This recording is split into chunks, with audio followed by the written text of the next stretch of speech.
Ulonkata bati yada tó yẹ kó máa da ifá. Inú tó yẹ kó jẹun ló fi bí pa. Ọba tálá, ọba takuntakun. Ṣàngó, Èṣù, Ògún, Ọya, Ọ̀ṣun. Ìwọ ló ń bọ̀ nílé. Kí ni ṣẹ̀ṣe tán ṣe nílé yìí o? Yeah, peace and blessings, peace and blessings. Welcome to another episode of the African Spirituality Experience. I am your host, Orisha, and today we have on none other than our distinguished, legendary, iconic community elder, the one, the only Oloye Baba Ifa Karade. Alafia, Baba, how you doing? Peace and blessings to you.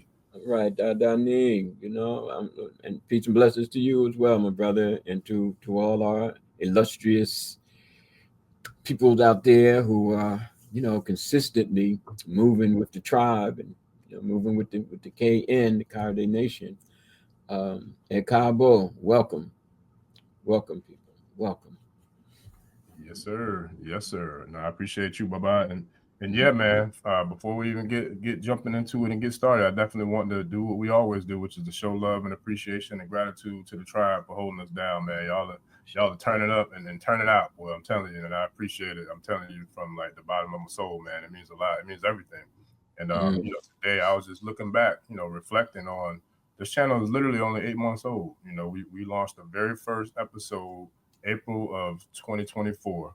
And I watched that video. Matter of fact, I'll share the link, probably reshare it. I'll be working on a recap, for the year. But it's been a hell of a year, man. A really tremendous year in regards to growth, in regards to pulling together to, really create a tribe and an environment that is extremely powerful, extremely positive, extremely supportive, extremely collaborative, extremely unified. Like, it's just so many different attributes and characteristics of this channel that I couldn't give more thanks for. And it's like I was looking over the mission and vision statement for the channel and the brand of African Spirituality Experience, and I never actually shared it, but I will be sharing that in the near future because what I found to be profound and to be extremely humbling is the fact that we literally have, like, in real time created everything that was written in that mission statement, in that vision statement, and it happened organically. It wasn't me even saying anything about it, and the fact that I'm just now remembering it 8 months later as we go into the new year, that says a lot for, I feel like, the way things happen, not only organically, but the divine alignment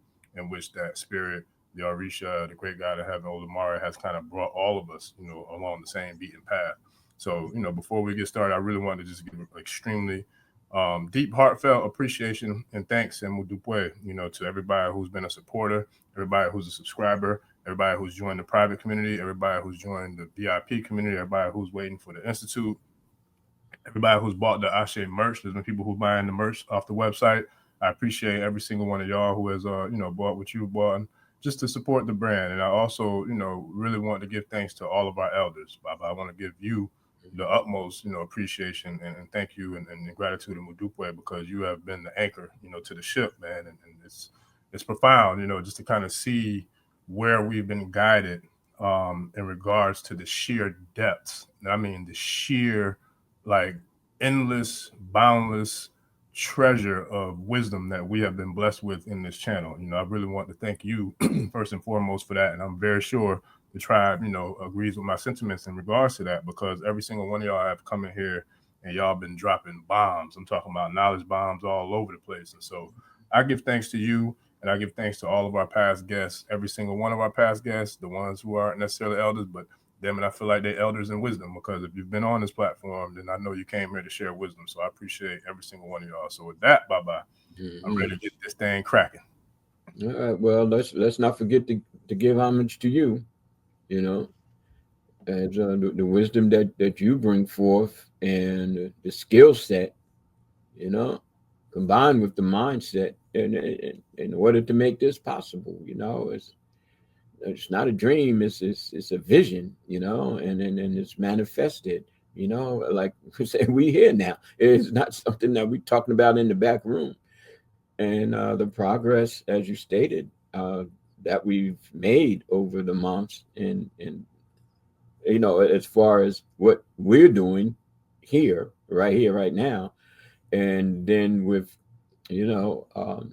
other guests who are bringing in views, as they say, hand over fist, and just lending to the exposure, uh, and the countless people who are so moved, who may not hit the like button or the subscribe button, and the thousands of people who are honored, by us, who basically hear whispers of us, and tune in and take notes, and like we were saying, we start hearing echoes of what's discussed on this channel, on other channels, on Facebook.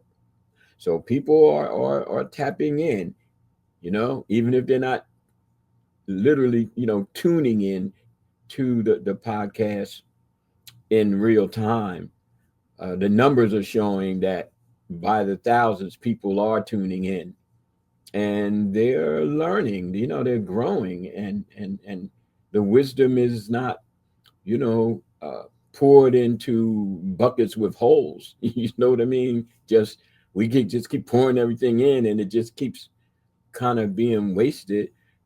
People are actually putting their fingers on the pulse and gearing more towards what we're pushing for, and that is application. That is developing skill sets and strategies. That is, uh, going beneath the surface. Not just being content at the top of the iceberg, so to speak. But as we know, the majority of the iceberg, is below the surface. It's sometimes relatively unseen. But once you get off the top of it on surface level and start to see the vastness that's beneath, then it's like, okay, we have work to do. We are Onisheshe, we are Ifa Isheshe. So that said, my brother, my Ojise brother, homage to you as well. Ashe.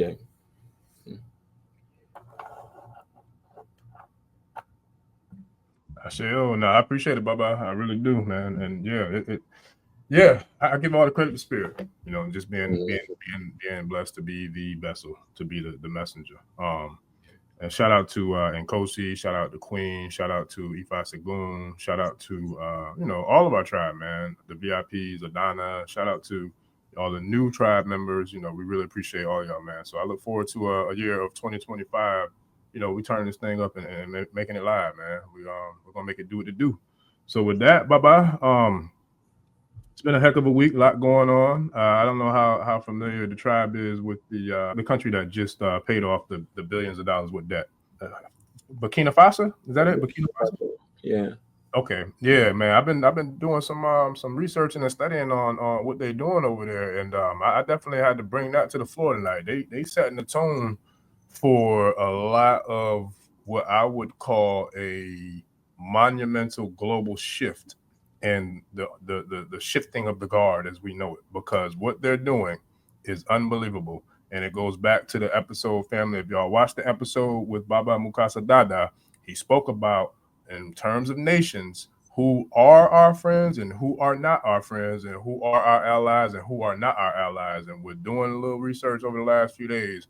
I've seen that everything that he said in that interview rang true, because what we're seeing is a true divine alignment for the crumbling and the falling of Babylon, of Sodom and Gomorrah. And what I mean by that is the West. The stronghold that they have had over so many other countries and so many other territories around the globe that they've been raping and pillaging, and they've been destroying and colonizing. All that shit is done. Like, it's a wrap. We're seeing it crumble right before our very eyes, and I'm here for it. I'm hearing the comments like the Farrakhan face. I'm just cheesing because, as Professor Copper said the other day, you reap what you sow. And when you're dealing with the laws of Ma'at or Iwapwele or the divine justice systems, you will reap what you sow. But yeah, it's a lot going on in a positive light, where I see people and nations that are creating equality, that are creating abundance, that are creating a safe haven and a place for their citizens to live, and work together in a unified, equal environment, and it's lovely. I love seeing it, and I'm here for it. So I'll definitely be sharing more about some of these developments that's taking place around the globe. And not to get too far off of Isheshe and Ifa, but with that, Baba, in regards to this year and reflection and looking back, you know, especially as being the author of Elder Reflections. So what would be some of your most significant reflections, you know, just looking back on 2024 and some of the, I would say some of the things that have taken place in regards to the African spirituality experience, as well as the Karade Nation? Well, I mean, concisely, being here, being here on the podcast, um, being a part of of the growth uh, is it's very important, and especially as someone in their 70s, it's like as I shared today with some people I was having a conversation with, and that is, you know, uh, it's been a period of reinvention of of thought, and reinventing self, um, and that consistent process, one might call a process of spiritual growth, you know, one might call the process of elderhood or eldership. Okay, uh, it's been more this year. It's been more than getting older. It's been a year of purpose, uh, new ventures with the Ashe program, new ventures as far as my writing, and basically stimulated by the business aspect, and looking more at the merchant side, and not in any way that one might consider manipulative, but in a way that one might consider building a nation.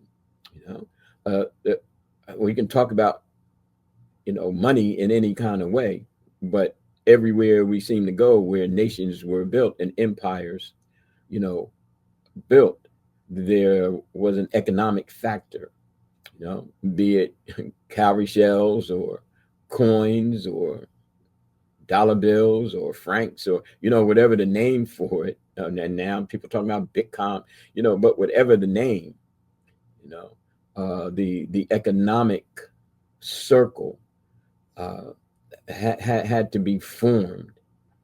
And again, that doesn't mean it has to be manipulative. That doesn't mean it has to drain the people, and unfairly tax the people, and all of the horrors that we see, and the conceptualizations that we have to kind of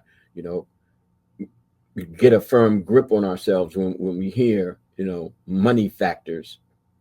Okay, but again, um, making more certain that exposure to my work, and I say that humbly, is continued into my elder years.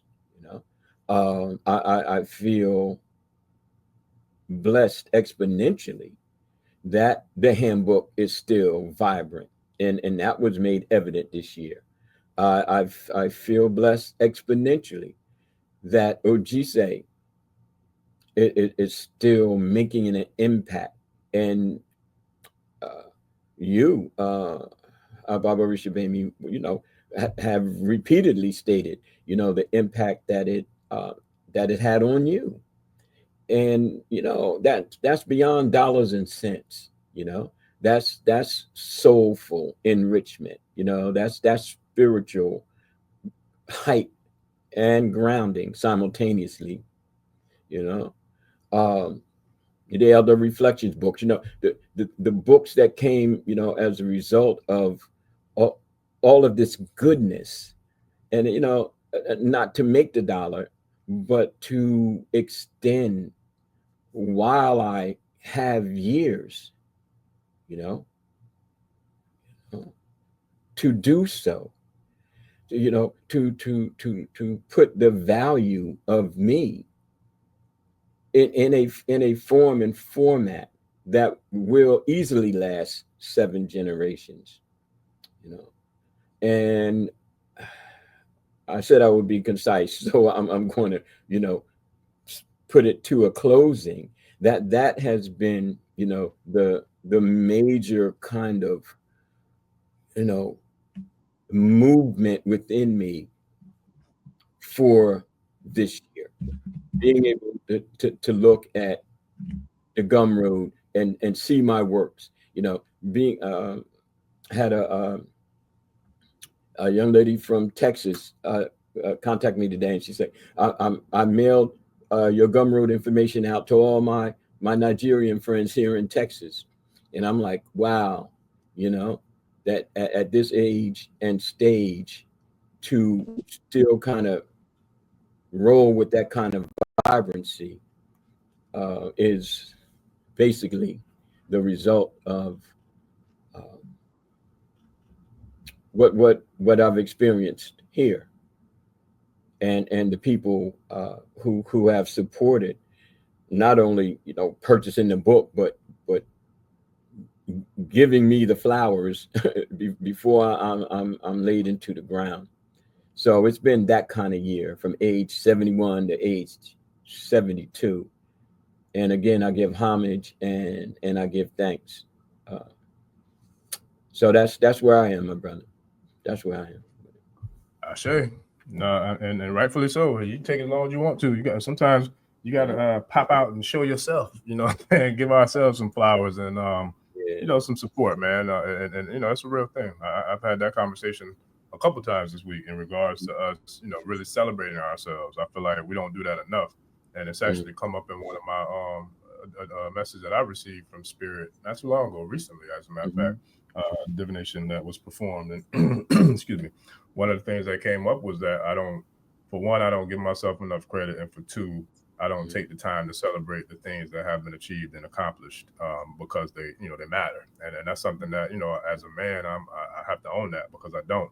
I think because the way I'm wired, I'm so focused on, you know, being results driven or just consistent in regards to, like, you know, the not just the quantity of work or things that are being done, but the quality of it, as well as trying to produce, you know, multiple programs, multiple communities, and multiple ventures simultaneously. It can be taxing, it can be stressing, and it can be overwhelming at times. So it's like the way that I'm wired, though, it's like it's when one thing is checked off and it's completed, it's on to the next.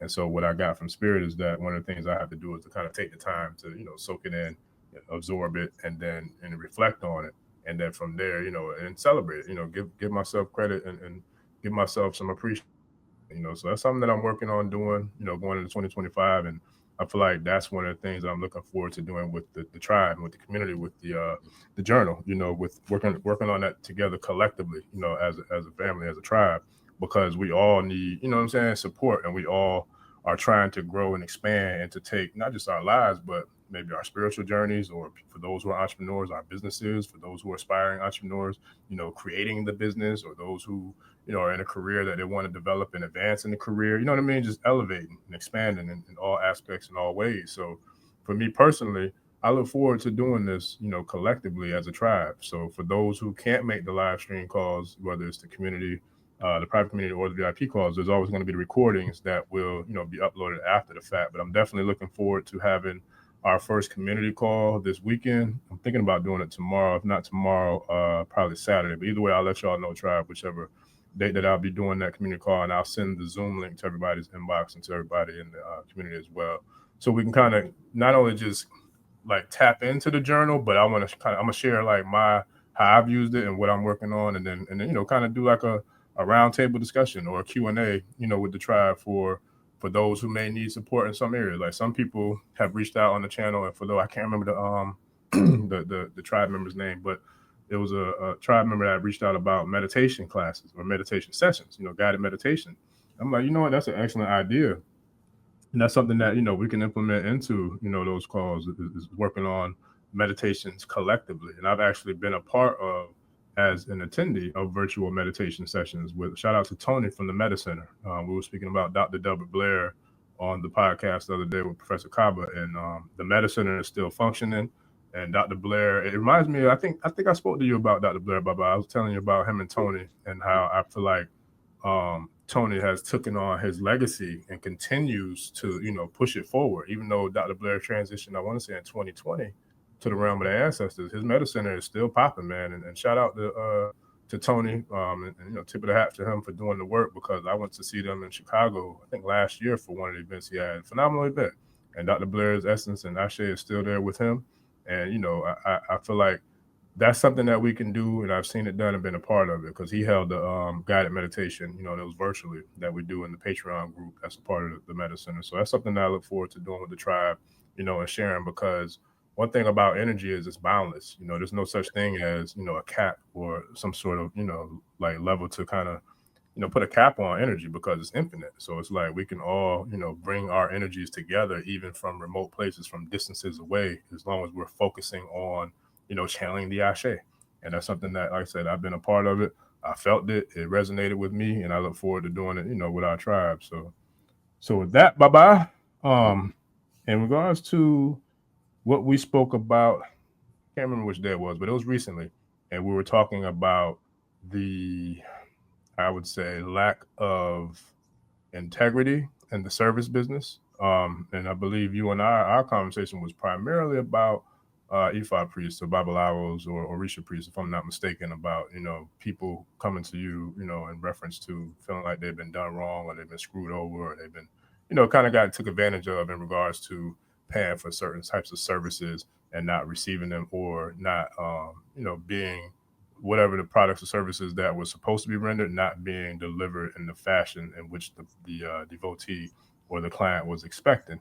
And then you and I got into a deep conversation about that. And I took it from not even just spirituality, but hell, just as business as a whole, because I've seen it and dealt with it on all levels, not just, excuse me, in this tradition, but, as an entrepreneur or as a consumer, someone who buys products and services from other people. So what, based off of some of the calls that you had to kind of, not really calm people down, but kind of just be that voice of reason for, a few of the experiences you've had recently, what would you say was some of the consistent, I would say, gripes or what's the word I'm looking for? Grievances that you had to kind of help members with, or I should say clients, or just students of yours with, and then what do you see as your personal perspective on how to not be that, and to deliver the products and services or whatever it is that you're offering to your people, to your customers, your consumer base, with integrity and with a sense of morality? Yeah, I mean that's a very worthwhile issue, to be discussed. Mm-hmm. And I can just basically give an overview, okay? Mm-hmm. Because see, this issue is a timeless one, Mm-hmm. and as you so wisely stated, it's not relegated to Isheshe. Mm-hmm. You can walk into a school, a college, a university. You can walk into a doctor's office. Just reading some files on doctors who are treating people for cancer, and then find out that the people never really had cancer. Okay, and how the hospitals have been going along with these physicians, and of course milking the insurance company, milking the individual, you know and what really struck me as a counterweight, so to speak, is what is a counterweight to all of this in respect to the issue, and that is people trusted these doctors, just like in sense parents trust their the teachers, with their children. They trust the school, and it's more than an element. Well, I'm sending you to school, because you need to get education, or I'm going to the doctors because I need to get healed. It's like there's a trust factor there. I'm going to the pastor because, he's closer to God, or she's closer to God, and I trust that. I'm going to the Baba, I'm going to the Iya, I'm going to the Baba Lao, I'm going to the Iya Nifa. It's not just because they may know things or have power over whatever, but I have an element of trust, you see. And when these grievances are shared with me, and even back in the day, when people did not agree with the way that I was initiating, or the points of views as I expressed in my writings and in my lectures, I wasn't really, walking in blind. I was like, I know some people are going to disagree with me. As a matter of fact, I know most people are going to disagree with me, but I truly believed over time that, my findings, my insights would be relevant. Like I just felt as though, well, maybe I'm just ahead of my time. And now it's not an ego statement or arrogant statement, but I knew that what I was doing was based on not only experience, but study, and again, going beneath the tip of the iceberg. And I just figured in time. But the fact that people trusted me, even if they didn't agree with me, they trusted that I was sincere. They trusted that I would, that I was standing for what I believed in, not just what I was doing, but what I believed in, was enough to keep the majority of people into this the Karade school. Okay, but the one thing, the one thing that I've always done, and that is I put the burden of thought into people. So when I hear a grievance, I'm not quick to, oh, well, that Baba this and they doing that and they doing that. I'm like, what do you think? You're an adult. And yes, you may be under duress, and you may even be traumatized. You may not understand the calling that you have. There's a lot that you're going through right now. And all you're really left with is trusting. And what I share then, now, and in the future is that we need to slow down, and kind of recognize the fact that sometimes we jump into things that we're not really studied in.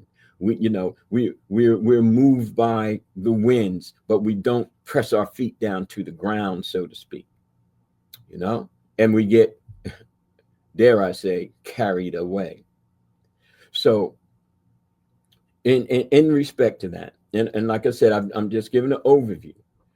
The first response that I have is talking to that individual like they're grown, not like that they're a child, and they've been kidnapped, but it's like we need to kind of put a finger again on the pulse of this, so that you either have a conversation with these people and try to straighten this out, B, quietly leave the situation and attempt to find someplace else, even if you have to spend a little time in solitude. If you've got to spend a little time in solitude, pick up some books, watch the podcast, start learning so that you can make better decisions, the educated consumer kind of directive. Okay. So that's the first thing I do. The second thing I do is to check myself. Okay. Now, it's more than coincidental that the day of Tawede, day 11, Ika, as the Odu, speaks of a Rumila. And this is back thousands of years ago, sharing with the Babalaos, okay, that you have to be earnest, you have to be honest, okay? You can't be manipulative. You can't keep people spinning on the small problems and not addressing the larger issues, okay? You can't keep putting out the small fires when the big fire keeps lighting the small fires back up. You have to deal with the larger, the more, powerful issues that this person is going through. In other words, don't be stringing people along, okay? And that the Babalaos can't be moved by greed. He says that specifically in Ika, can't be moved by greed. So it was an issue even back in the days of Orunmila. Okay? And I guess wherever you go and people are there, these issues, could be major kind of hurdles. But all of that combined, becoming the educated consumer so that you don't continually repeat. Because I have too many people's like, don't call me anymore, because see, apparently you don't want to change. Okay, so you can't keep going to people and then complaining about people. It's like, come on, you're like in your 30s, you're in your 40s. Time to, step out of the childish state of mind and try to balance your life. So that's how I come across. Okay. And again, I need to make sure that I'm okay, especially, as I get older, that I'm not pulled into tit for tat and this is not done right and that's not done right and only I know the right way and all of that kind of madness. So just say that's 2. And 3 is referencing the Odu to see what Orunmila has to say about it. Okay. And all throughout the 16 Odu, there are little, points that are, sharp points in respect and in regards to how the priestly need carried themselves according to Orunmila and Orunmila's grace. Okay. Ashe. That's how I deal with it, brother. That's how I've always dealt with it.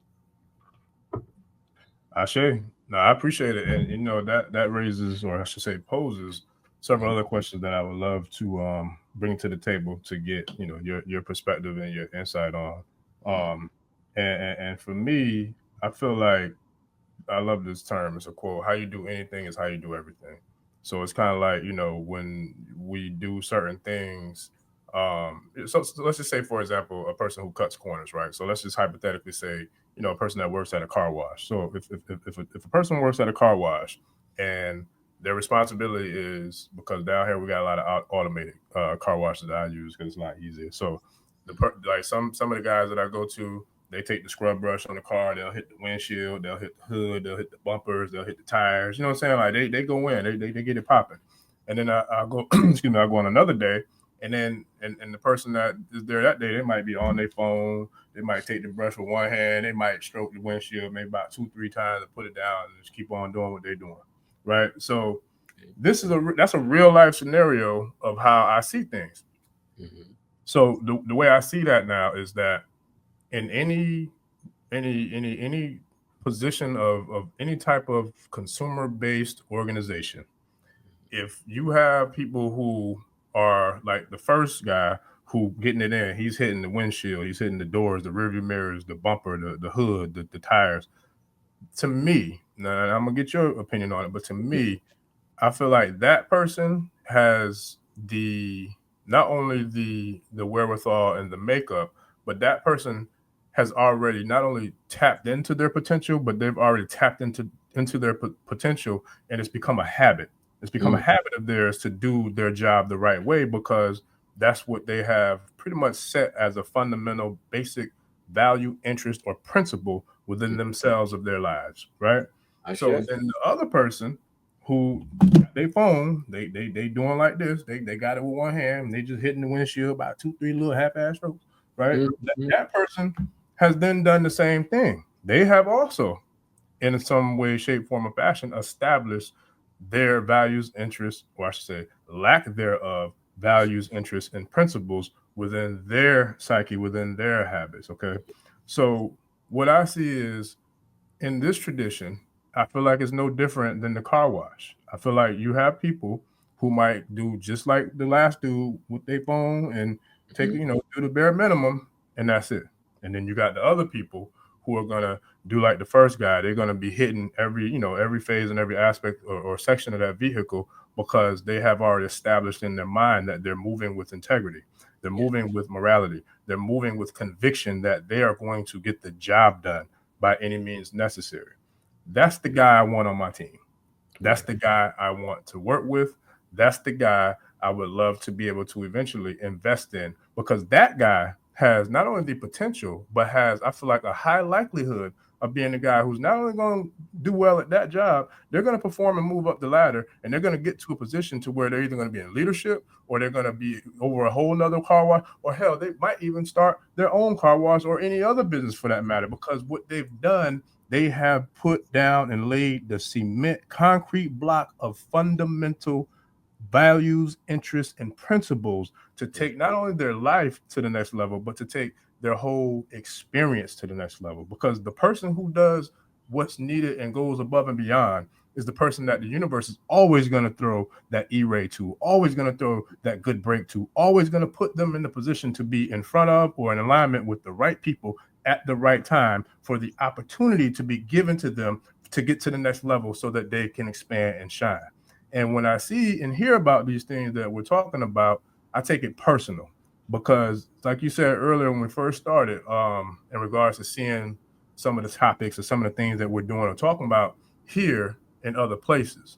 But I was not feeling good and I couldn't talk. You remember I told you I wanted to talk about that, and I left it alone. But since we on the subject, I brought it up, right? I'm gonna keep it a trilly, because I do this because I love this, Baba. Like Ashe is built out of pure, sheer love and passion, period.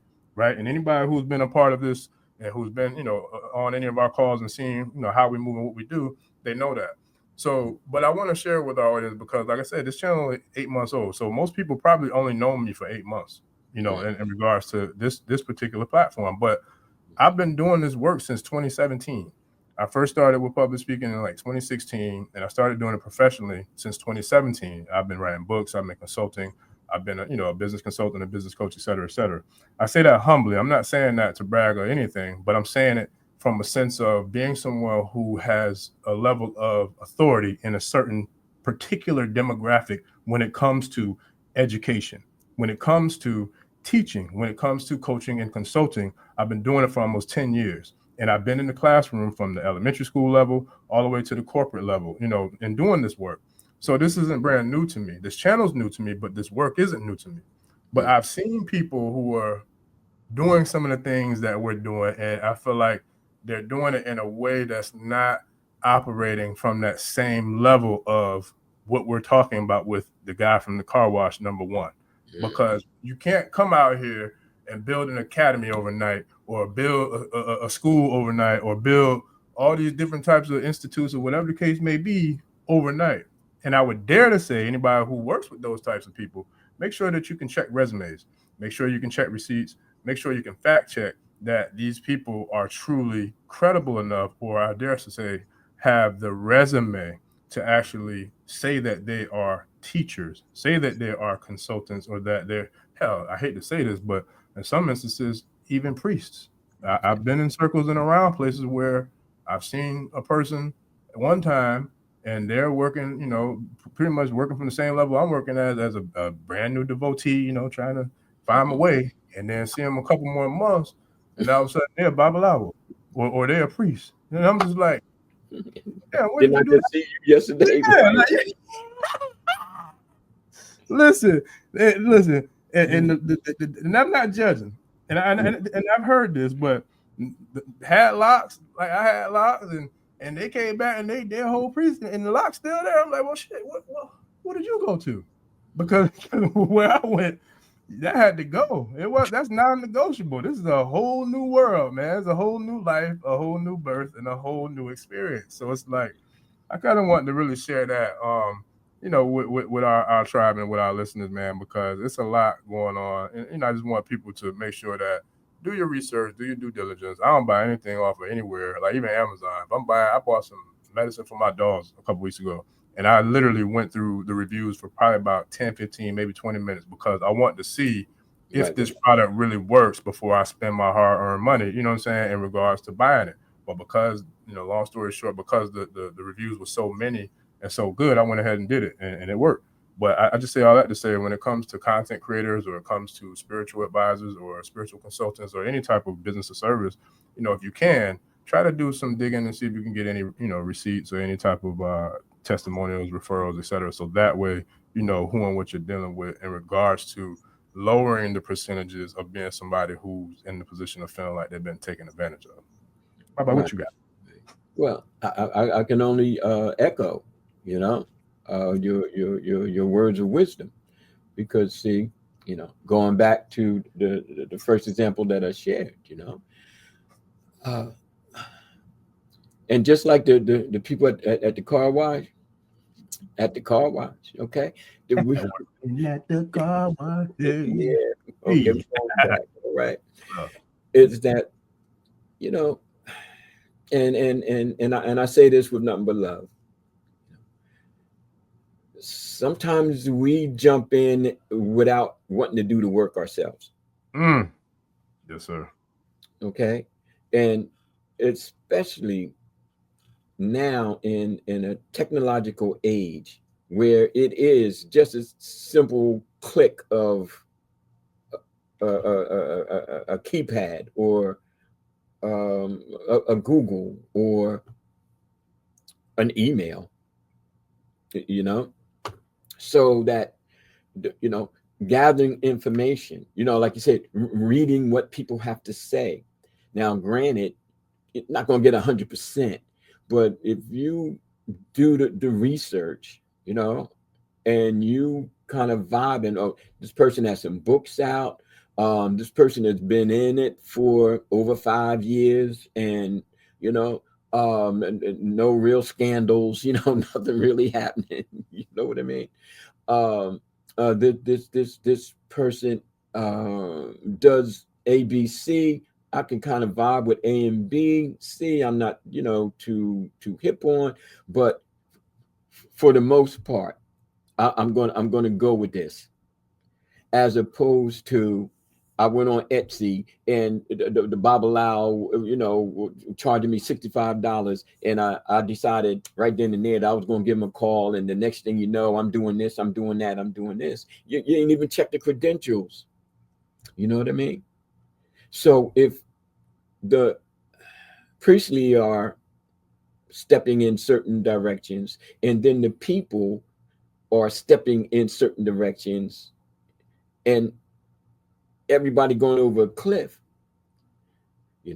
my statement is, let those priestly folks go over the cliff. I'm standing right here. I'm standing right here. Because just because they're priestly, that doesn't mean that they're personable. That doesn't mean that they even care. Okay. It really doesn't. And you and I had this conversation, and I just want to key in on it momentarily, because I thought it was a valuable conversation. Mm-hmm. And that is, how can people do this to other people? How can people enslave other people? How can people brutalize other people? How can people take advantage of those who are at their most fragile place? And I remember, my response, because I had just gone over it, the timing couldn't have been more perfect. Yeah, because I was in a bit of a tizzy about it. I was pissed off. And well, you should be. I don't like people doing that, man. Yeah.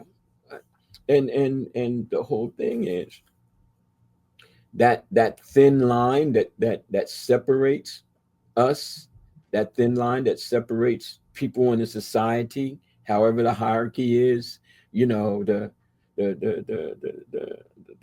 stratums, you know what I mean? You're up here and you're in the middle and you're in the lower and all that kind of thing. Those lines are thin because what people don't want to do is feel for others.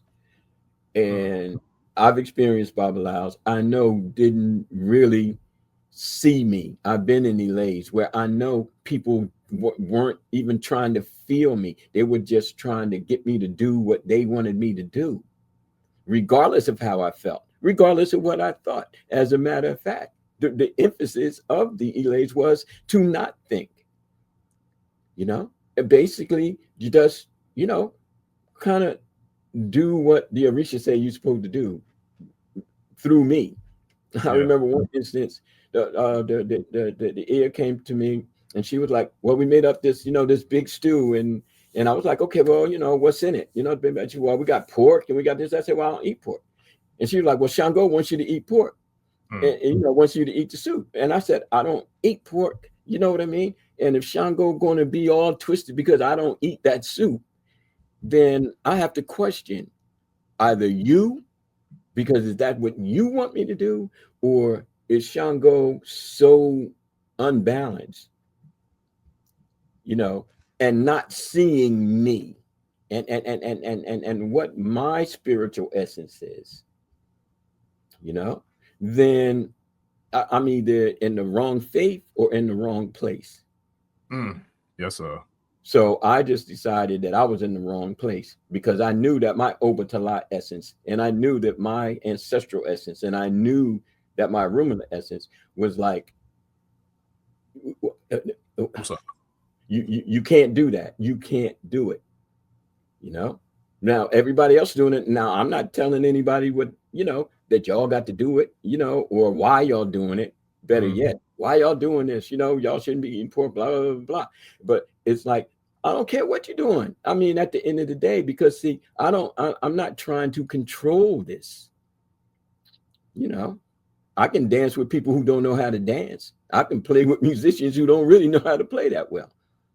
Okay. But the whole thing is, I'm not going to try to control the situation unless I'm asked to assist in the betterment of the situation, not just, oh, do it because, you know, Shango said do it, or do it because I'm the ear and I'm telling you to do it. I'm saying, you don't tell me what to do.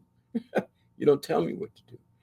You can talk to me, you know, but not seeing me, you know, because although that line is thick, it's like made out of steel, you know, or should I say thin, it's made out of steel. But, you know, people who can see through it can see through it.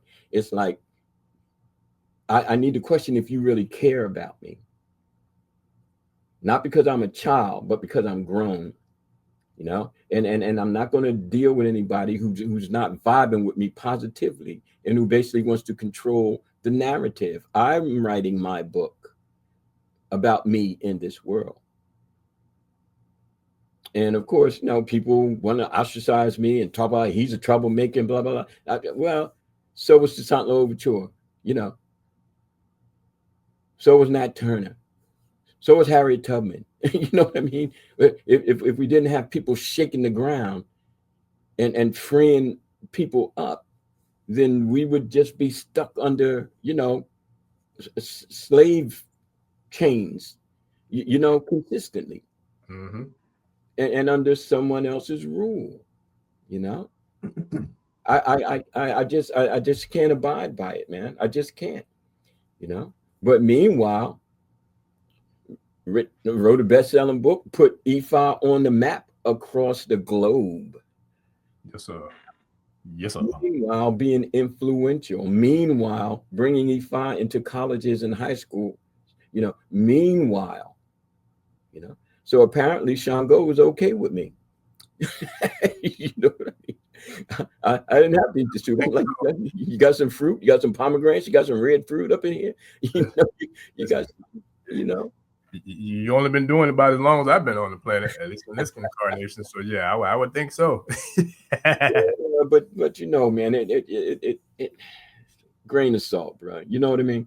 Mhm. You know, it's, people are going to be people, and you know, folks are stuck in their ways, Mhm. and I can understand that. I'm not trying to change. I'm just trying to bring about thoughtfulness, mindfulness, you know, grown upness, you know, to say that establish your person. Like I may have shared it with you before, but you know, very briefly, Mhm.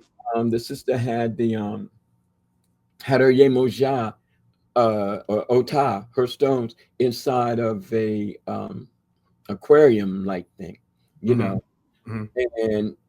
and you know, had the fish in there and had the Yemoja stone and all of that, and people were going off. They were chastising her, you know, made the sister feel bad to the point where I was like, I wasn't even hearing her as a part of the conversations anymore. Mhm.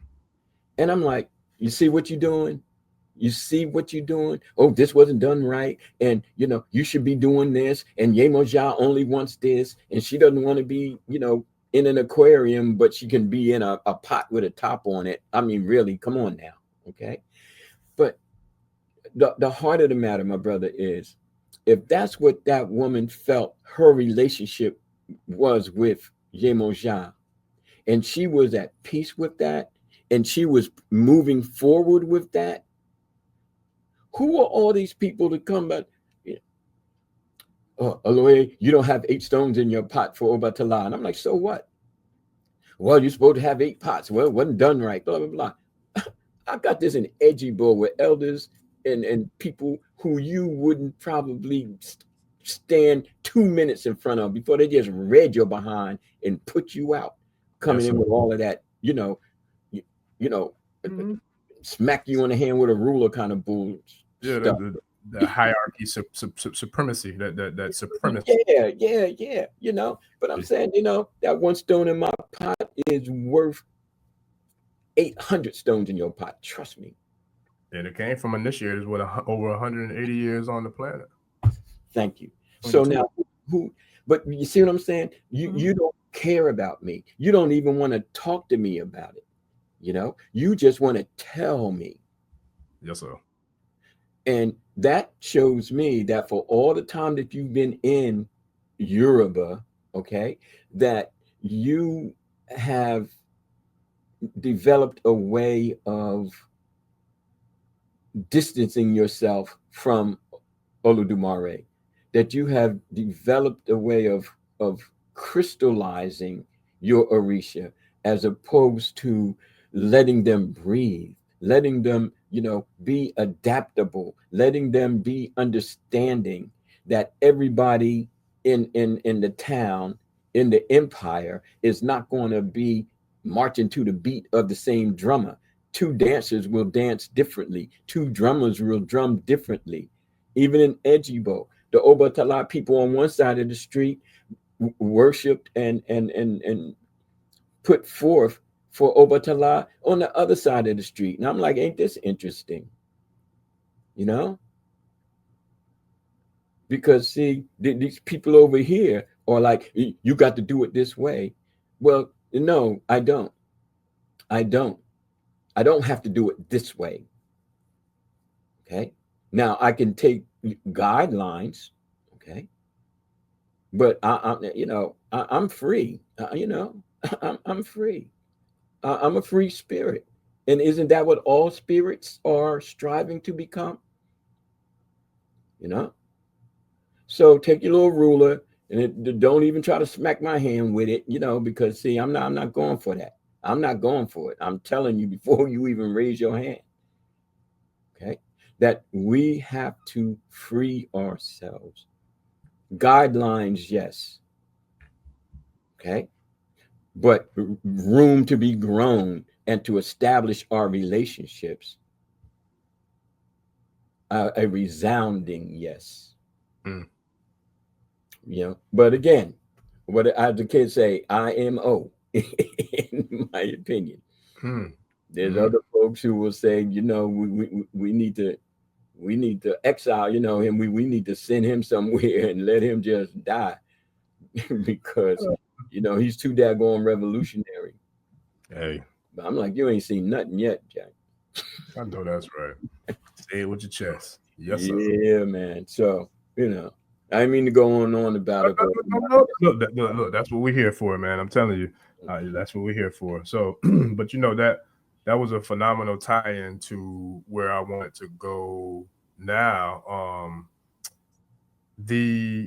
What would you say, Baba, is of more significance? And this is something that we spoke about recently too, based off my own personal experiences, but also there's definitely, I feel like, a gray area where people would like to know more about this particular topic.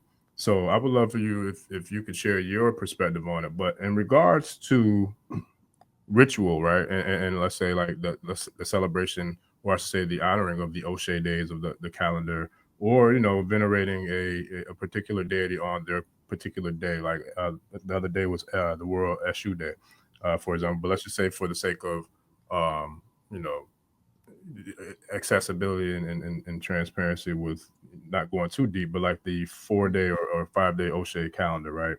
In regards to like appeasing a Rumula on Ifa, day, or Ita Dogun, or O'Shea Ifa, etc. Which one do you feel like is more important in regards to the devotee or the priest or priestess, Babalawo, Yanifa, etc.?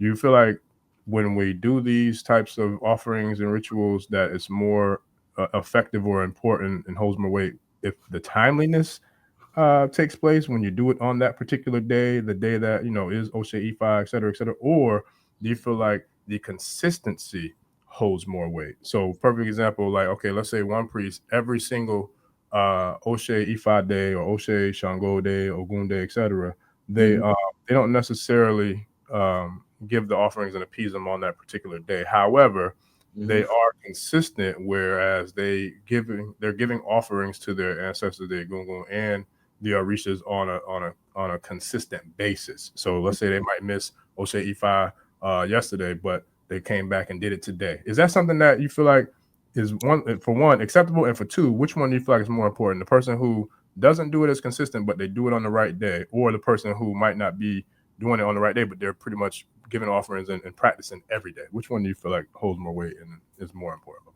Okay, well, I'm gonna share this with you before I dive in. Okay. You probably asked the wrong person. No, I didn't. No, I didn't. No, you didn't. You know who you're talking to, right? I do. Yes, sir. I do. So I'm going to share this with you and the people. Okay. Okay. Now, the discipline of ritual is important. The consistency of ritual is important. The dedicated practice is important. And that goes for any endeavor. Whatever you're trying to do, or whatever you're trying to learn, or whatever you're trying to master, okay, it's going to take dedicated practice. And by dedicated practice, we mean practice not with the group, but with yourself and that which you are attempting to master. Now, as a musician, I've had to share that with people, other musicians and groups whom I was hired to, make the band better. When I had my own band, it's like I don't really need to see you practicing at practice. I need for you to construct a dedicated time per day as best you can. And yes, it's best as they kind of state empirically that at a certain time of day is best, So everybody practices 3 o'clock. But what if you can't practice 3 o'clock? What if you got kids to pick up? Okay. What if you can't practice the same time every day? Does that make you less able to master your discipline than somebody who can practice at the same time every day? I think not. Okay. So that being said, it is the consistency and it is the effort that's put in. Now, let's just say that's level 1. Level 2 is, okay, it depends on how long you've been doing it. When I was in Ejibo, there was that, and I put this in Ojise. There's one Babalao of Babalaos for everything that was going on. For the most part, he just sat there. And sometimes he smiled at me, and sometimes he looked at me like, you know, you you got some work to do. You know what I mean? You are paying attention here, right? You know, we may not be speaking the same language all the time, but you look like you got enough, you know, to kind of, you know, vibe with what's going on here. So he wasn't doing the disciplines as the youth, the younger, the Kekere Awos were doing day after day. I hope you see where I'm going here. Oh, so yeah, what a person does to develop their mastery, and I use that term very, very loosely, because does anyone truly ever master whatever their endeavor is? Does anyone truly master themselves or master their instrument or their art? No. But as one becomes older in it, okay, regardless of their age, but as one becomes older in it and they've been practicing consistently, even though it may not be the same time, because what if now you go on tour? What if now you have, you know, a bimbe or you a string of divinations, and you can't practice the same time every day, but you get it in some form or fashion. You understand? So when the time comes, when you feel as though the disciplines now aren't the same as they were before, and they found this out empirically, because see, I study this kind of stuff, and it's like the people who have been practicing for 10 years, performing 10 years, working on their craft for 10 years, let's just say, have reached a certain point where they practice less time, but they practice more intently, and they practice on more more skillfully, you know, like kind of thing, huh? Kind of like on a sliding scale. How you can Yeah. evaluate things based upon kind of like the weight of, kind of like in college. I know certain assignments when I was in school held a lot more weight than other assignments. So it's like you can, yeah, okay. So they were practicing harder things, but because they had the basics down and had, you know, ingrained it through performing, and, you know, like at a certain point, how many divinations do you have to do before it kind of clicks, right, that I can do this, you know, that I got this. And so now I can variate. Now I can become an innovator. Now I'm lending new technique from my unique position. I'm not needing to be, you know, in the cookie cutter category. You know what I mean? And I don't mean that negatively, because there are times when we should be in the cookie cutter category, you know, just like going through boot camp in the military. You know, we got to get this right before we can start branching off and doing other things. But so, you know, in respect, you know, to your question, you know, it depends on where you are on it. And if you see someone, especially an elder, who's not doing it, that doesn't mean that they've you know, abandoned the culture, or, you know, they're not doing it right because they're not doing A, B, C, D, E. You know, It just means that at a certain point, it's like, yo, I got this. I got books to write. I got to give forth another type of energy.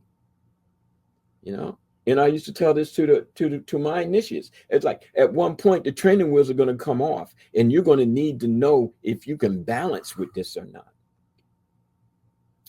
So initially, having the discipline,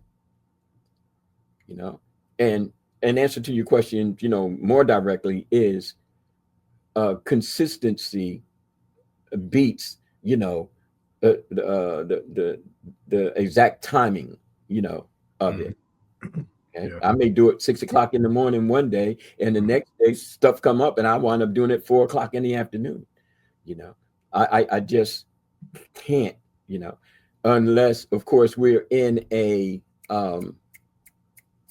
environment like, say, an ELE, and we're on a retreat or something. You understand? And there's no outside pressures. Then it's like, all right, everybody, we're up at 6. We got meditation, we got Tai Chi, we're gonna get in and work with our Obi, our Mirindi Lagoon, Babalaos in the Opale room. Okay. It's 7:45. 7:45 every day that you're here, we're gonna hit. Now, when you go home, you might not be able to do that. But you still might be able to get it in, and that's where your creativity comes. And then after you do it for a number of years, you might feel as though, well, I don't have to do this every day, but I have to do something. I have to work on something, like you were saying about the college, a more difficult assignment, which may give me a little bit more freedom to kind of pursue what I'm, what I'm feeling myself to do with all this. So, my brother, that would be my response.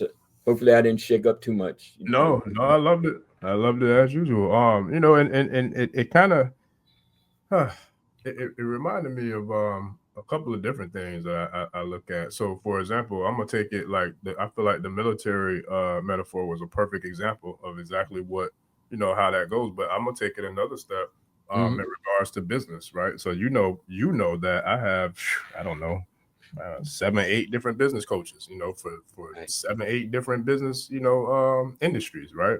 Yes. But the way I look at it is, if there's something that I want to know, what I've learned early in my journey in regards to being an entrepreneur, especially in the realm of content creation, whether it's being an author or anything, but I'll just use content creation. Before I wrote my very first book, I was blessed to have a mentor. Shout out to Crystal Center Brown, the only person I know that has their own holiday. Their own street named after them. No, I'll take it back. Their own holiday. She has her own holiday where I'm from, in the city I was born in, from the work that she's done, community work. But she held my hand through the process of writing my first book, Tips. So for me, that made that challenge, or I should say that goal, so much more easy for me to accomplish. You know what I mean? Because I had someone who had already done it. I think at the time she might have had about 5, 6 books she had written. So someone who had a ton of experience, like you just said about the seasoned veteran Babalawo, held my hand and guided me through the process. So that made my process so much easier, smoother, and faster than someone who just says they're going to write a book without having nobody that they know, have ever written a book, let alone someone who's written multiple, teach them the process of writing that book, right?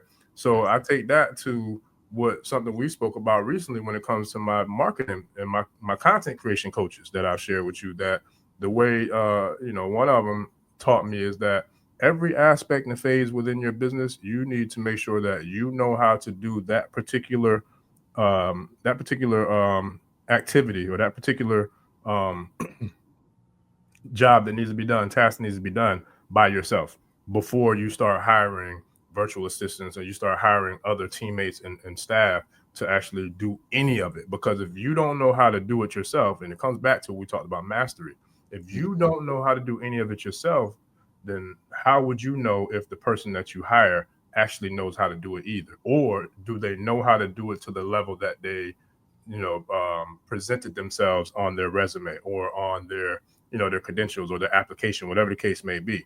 And that was something that I ain't gonna lie, that was a game changer for me, because I had already been working with, virtual assistants, and I've been hiring people online to do different tasks and jobs for me for a long time prior to, me meeting this coach.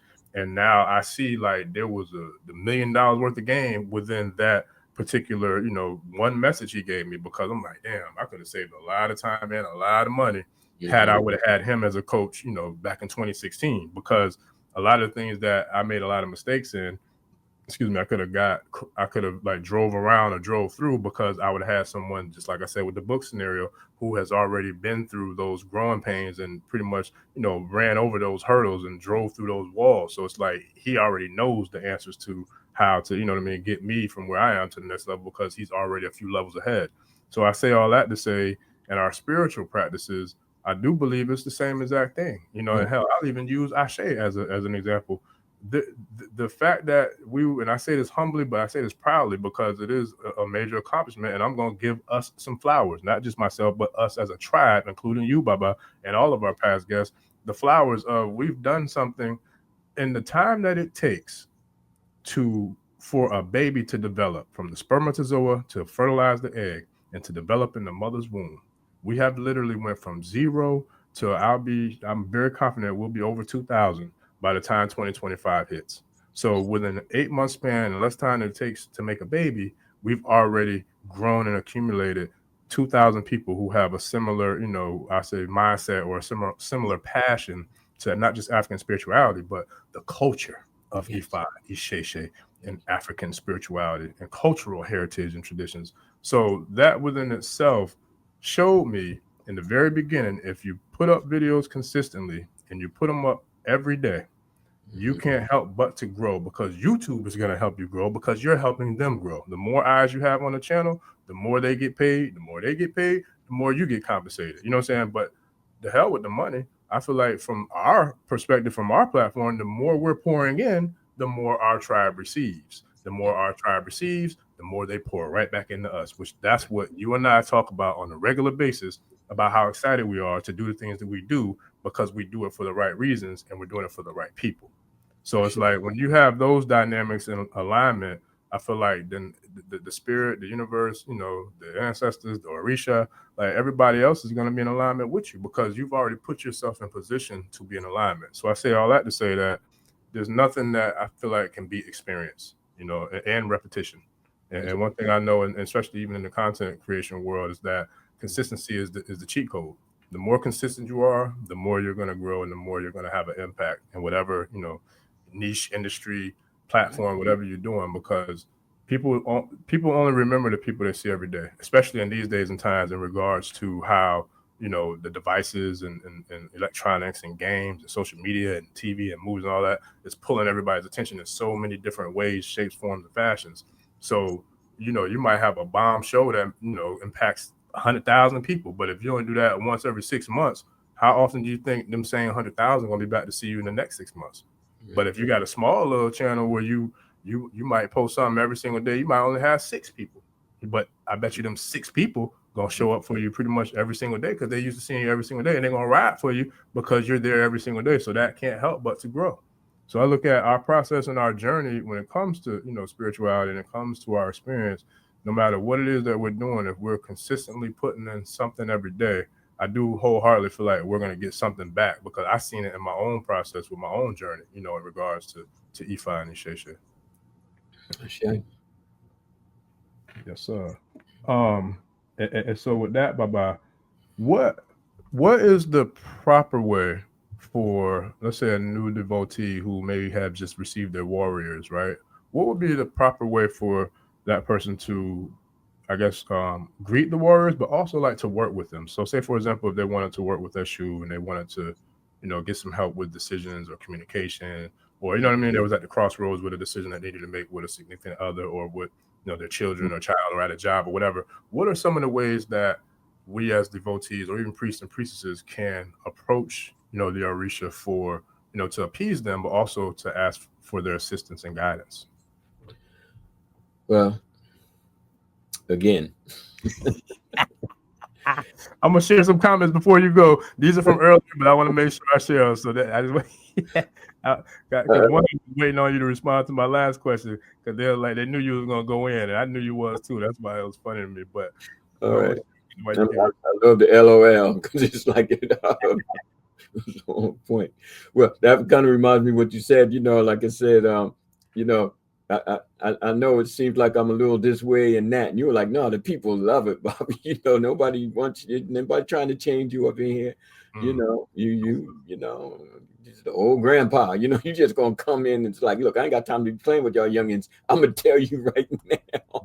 That's what I love from day one. From the first time we started talking, man, I was like, boy, hey, I'm about a raw dog, boy. I'm here for it. I love it. Oh God. I love it. Yes, and the tribe do too. Trust me. The joy that it brings to me, there's just no words for it. It's all heartfelt.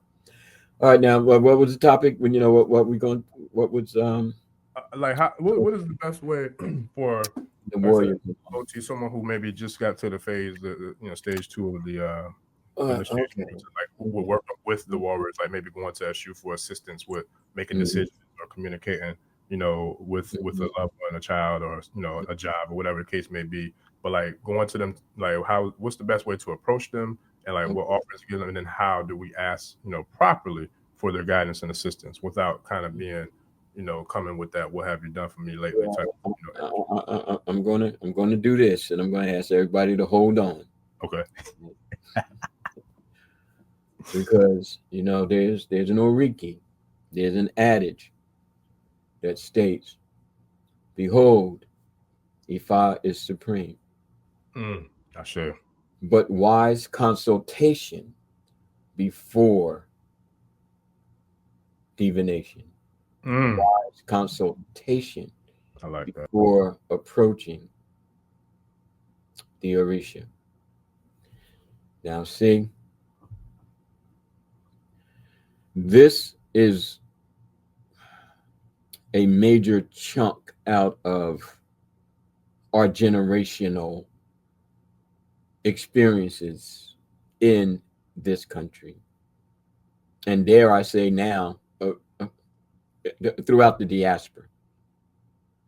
Imagine a time when you did have a question about your relationship and you knew your father, you knew your mother, you knew your grandfather, you knew your grandmother, you knew your great-grandfather, you knew your great-grandmother.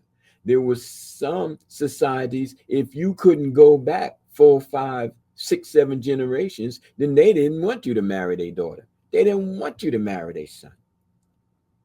Why? Not because there was a bunch of old folks around, but because there was wisdom in the room. There was wisdom in the house. There was a continuation of a certain way of being that led to the continuation of generational spiritual wealth, one of our podcasts, along with generational wealth. But when those chunks were cut from us and we no longer had, mother was sold off when I was 5. I never did know daddy. He was a breeder. You understand? So we didn't have the consultation part. We didn't have the elders. We didn't have the village, it takes a village to raise a child kind of reality, kind of more or less a cliche, these days and times. But at one point it was actual, and I even had little taste of it, when I was coming up down south, before we migrated up to Jersey.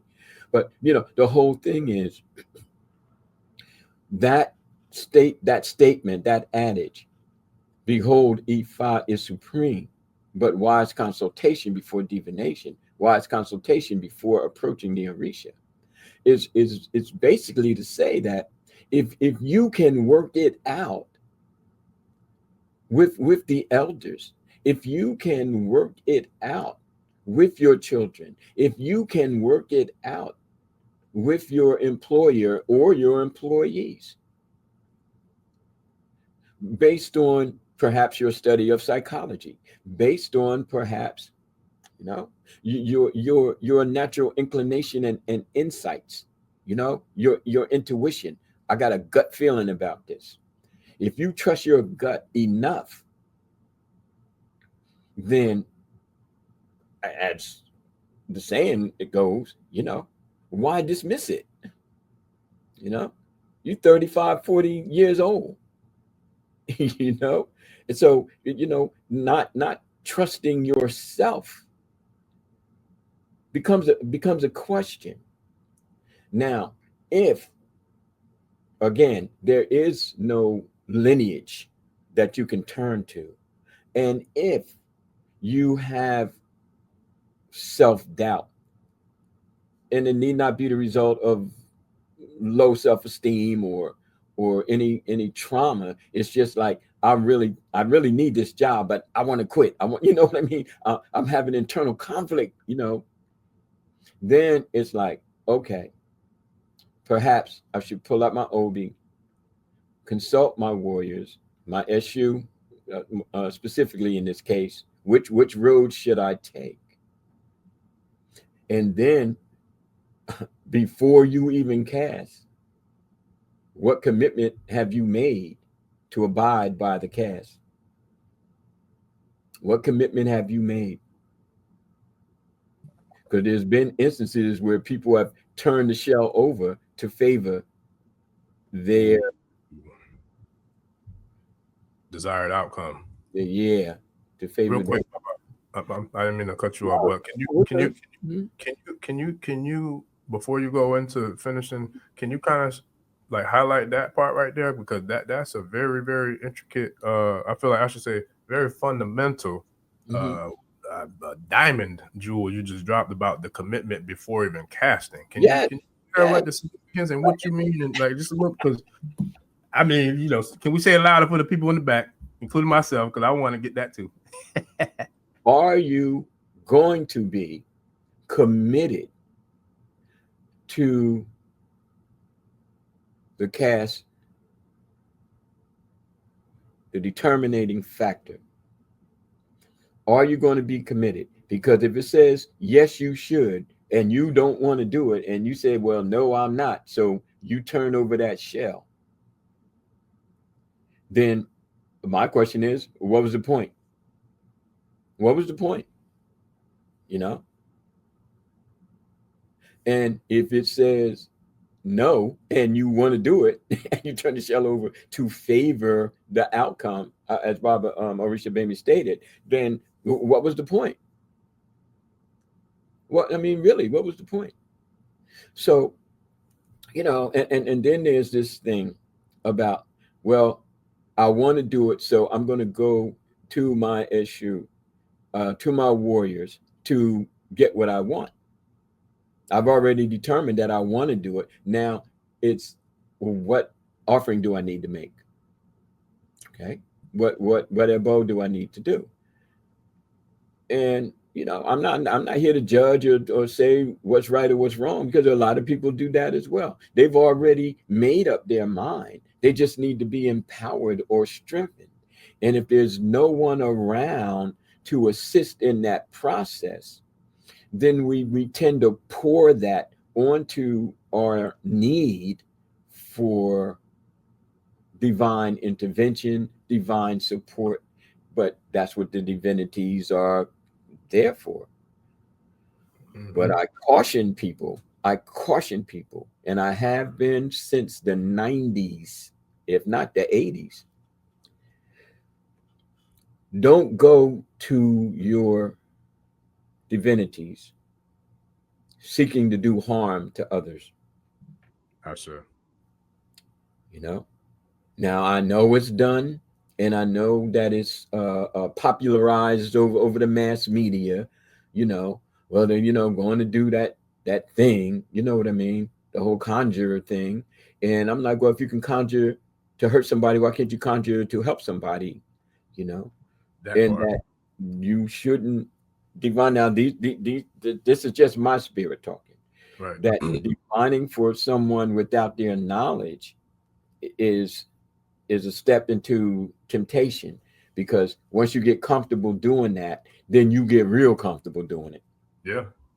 You know, and that kind of, well, at least to me, lacks a certain kind of moral construct. Integrity. And then you don't know what you're putting on that person. For example, and I'll be brief. I've heard and I've read accounts where, and I'll mention two, where people have gone to Shango to do harm against someone else, and Shango and that someone else did suffer, but because Shango wasn't appeased, I'll use your term, like say the person couldn't afford the ram, and they just gave, you know, some akara or something, you know what I mean? Just gave a dish. A Shango, bird. oh yeah, You know, something. Yeah. Shango's like, oh, you had me do this work and you're not paying me? We got a problem. So now you done unleash something on someone that's more than karma. It's just every action, there's a reaction. So now you have to handle the weight of that, not only from a moral construct, but that person got real hurt. I mean, was it that serious? Was I in such a, you know, the term we use, was I in such a tizzy that I had to go to my Orisha to, you know, to do something to hurt somebody? What kind of person am I? And then when something happens to that person, you know, and now you're feeling bad or glad, but then something happened to you. Or somebody that you love, because you really can't pay these forces back like you think you can. You might think you working them and controlling them, but you don't know what you got. Sure don't. You just don't know. So why even go down that road? Oh, my boss, you know, hollered at me today, so I'm gonna go to my SU. I mean, how old are you again? You understand what I'm saying? You know, now I might go to my SU because I think I might have to quit. I really need the job, but I think I can't have SU. Please help me. That's a whole nother thing. So when you talk about approaching the divinities, one, if you don't have a moral and psychological and lineage support, like you talked about the relationship. You mean ma and grandma can't talk to you? Like, I don't think you should roll with that with this individual, or I think you should. He seems like a nice person, or she seems like a nice person. You know what I mean? But why do I have to go to my divinities for that? You know, I'm grown. I got elders around me. You know, but again, when there's inner conflict, you know, then we go to our divinities, but we don't go to bring about harm. We go to bring about upliftment, elevation of self, because maybe all we need to do is change our perspective. You know, so that's one thing. And you know, with the Shango instance, because what I had come across was like, it's not really, you know, a good thing to think you got it like that. You know, on the other side is sister went to get a love charm. Okay, she swore out she was in love with this guy. Okay, the whole love potion number 9 thing, you know, from back in the day. Yeah. I remember that song. That was a song, wasn't it?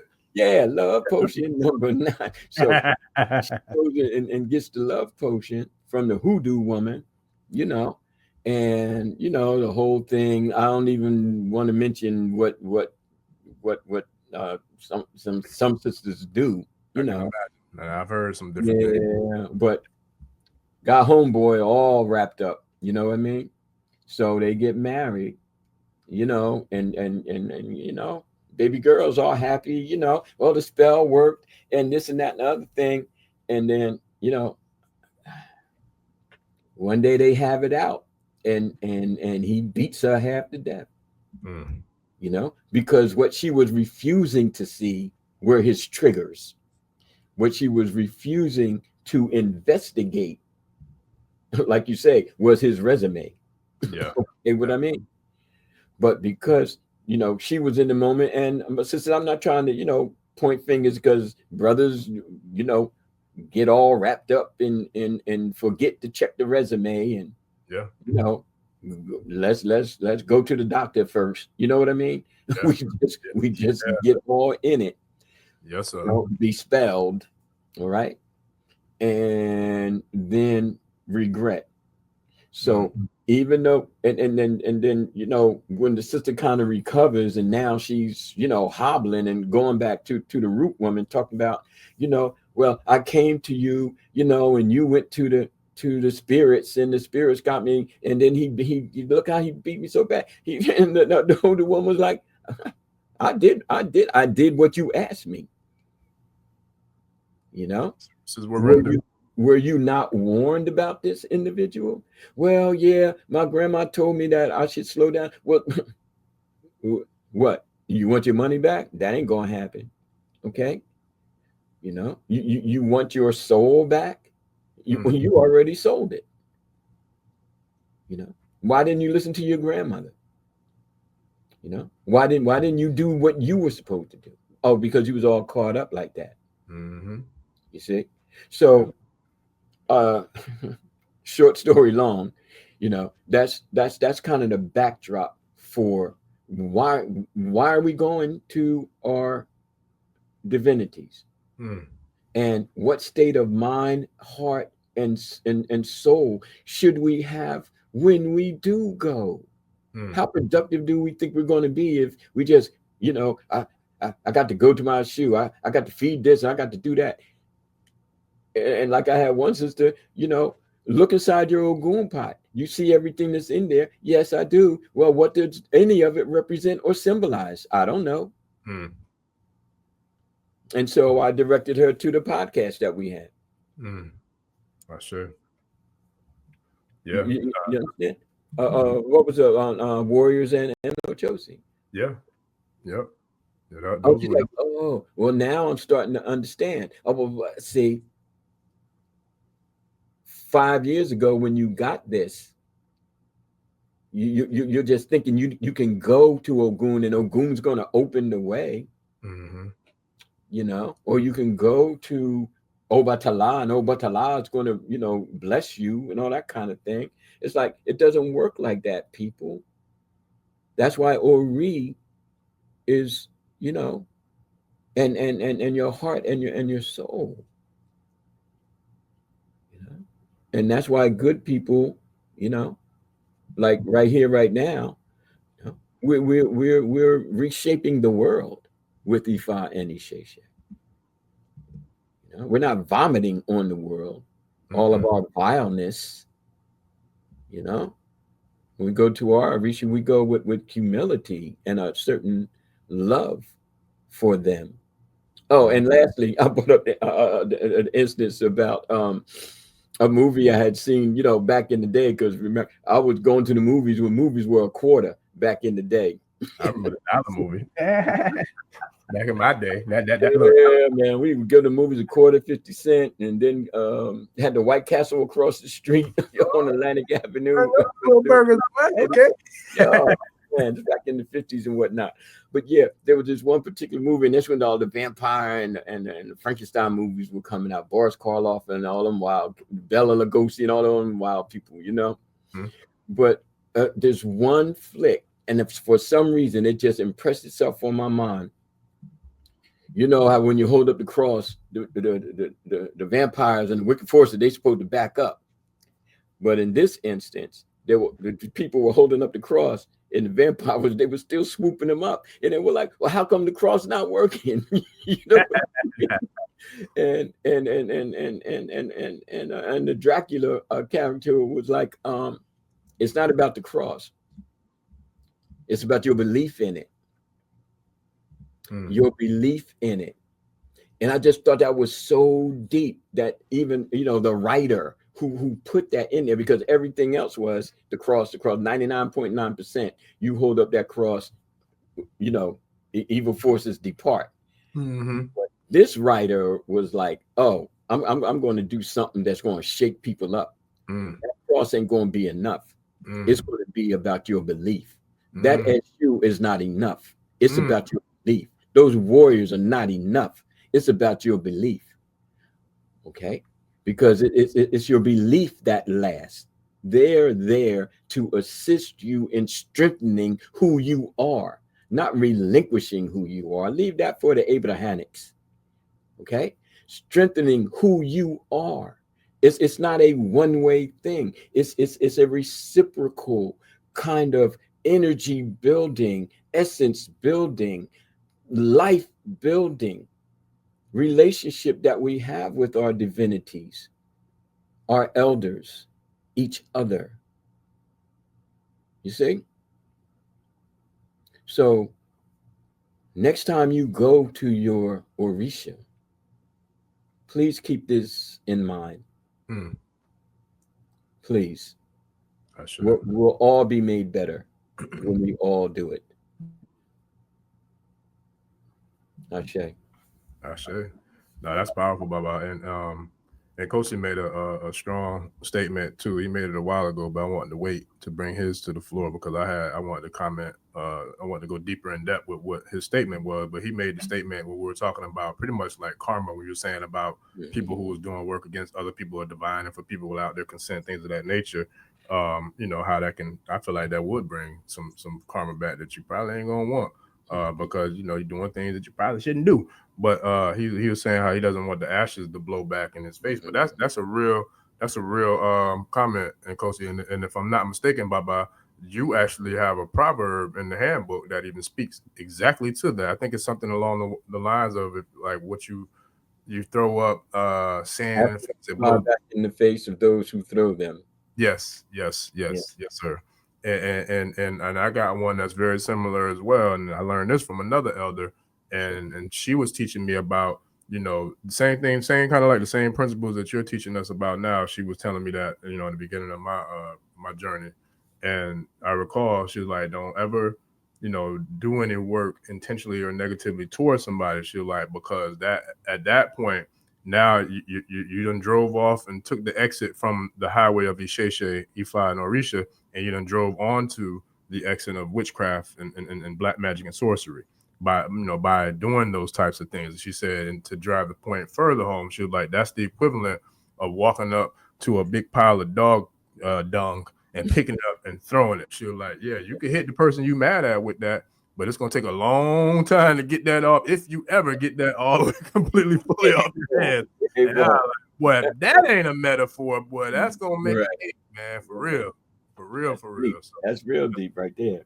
So, yeah, that's what that's as dank as they are. You know? Man. Shoot.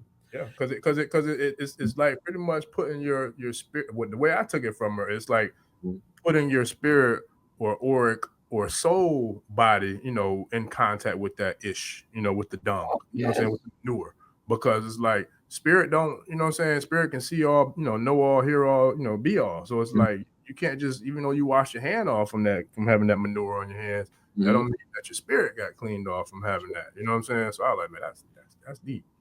Yeah, and I've heard some people,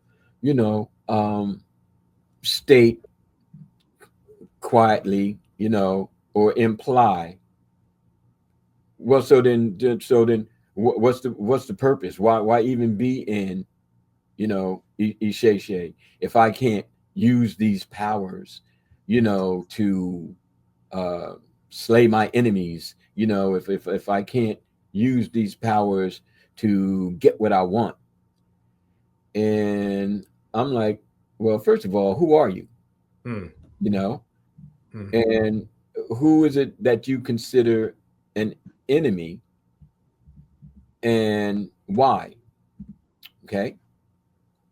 And then there's a question, like I drove home in Place of Nights, War and Resurrection, when Amina was speaking to the divine entity Baluku, and Baluku was like, well, you want to do something against your enemies, and your enemies want to do something against you. So at the end of the day, all you got left is bombed buildings. You know, nobody's alive. So do you really consider these people enemies that you can't overcome? Okay, like freedom fighters, you know, from Nelson Mandela to Toussaint, to Nat Turner and everybody. Okay, now there are exceptions. There are situations. Okay, but it's mostly because the empowerment that Ogun gives, for example, to go out and fight. It's not like we just sitting down and Ogun's doing the battle. You know what I mean? It's like we need leadership, we need strategy. We need people with the heart and the courage to go out and do this. And Ogun is lending this to us, and what we're giving back to Ogun is the strengthening of his spirit to handle things on other levels. Because that's like saying, my God is stronger than your God, and we just going to keep going at it. But on everyday levels, like what we're talking about now, oh well, I got beef with this person, I'm gonna go to my Orisha, or they hurt my feelings, and I'm gonna go. I really don't think that that's a good idea. I don't think that's the best of us. Now, elevating ourselves beyond the situation, well, like, yeah, I know this person don't like me, but I ain't gonna be in that circle anymore anyway. You understand? And as long as they ain't, stalking me, or trying to make a hit on me or whatever, then I'm like, I can just leave them alone. I mean, really, why do I need to be a part of the conflict? And then I'm gonna bring my divinities in on it, right? And then they're gonna go someplace and bring their divinities in on it. I'm working with some people out of freaking Jersey City, man. They almost got me tied up into that crap. And I was like, let me get out before they get in. Because see, these Orisha people around that circle of groups, there were some dangerous people. They were the ones who were trafficking the cocaine inside of the Legbas. And I'm like, nah, bro, well, if you do this for us, you do that for us, there's 25 grand. And if you just bless this and do this, I'm like, nah, let me get out of this botanic car, because what they doing in the back, and I'm not saying it for all botanicals, but this one particularly, whose name I will not mention, it was like, I was doing what I was doing because I was doing it. But now y'all want to take me into, what y'all really about. And I'm like, I'm not going. So I could say, well, I'll take the money, I'll go to my Orisha, to help you traffic, this, that, and the other thing. Man, they would be done found me with my head off some daggone place messing around with these fools. Yeah. And their enemies now become, or I become an enemy of their enemies because I'm associated with them. And now we got turf and beef and all of that. And then we're going to say you into Orisha, you into this for your spiritual elevation. Why? Why even step in that direction? It's unnecessary. Build a life for yourself, build a home for yourself, bring peace into your world. That's what Ifa wants. And stop looking at the Abrahamics, through the whole Catholicism as being your savior, but the Orisha are there, to be your lackeys. I mean, come on. That's not how it works ancestrally. I don't care what nobody say. Yeah, that's real.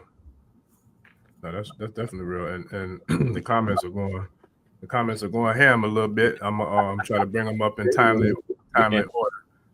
But bro Kansu, I see you. I'm gonna bring yours up, and I'm trying to figure out what one of the, I think it's a new member or a new supporter that's got a comment or a question. But this one right here, I could say firsthand. I didn't want to interrupt you, Baba, but I know for No, we're a fact good. it's real.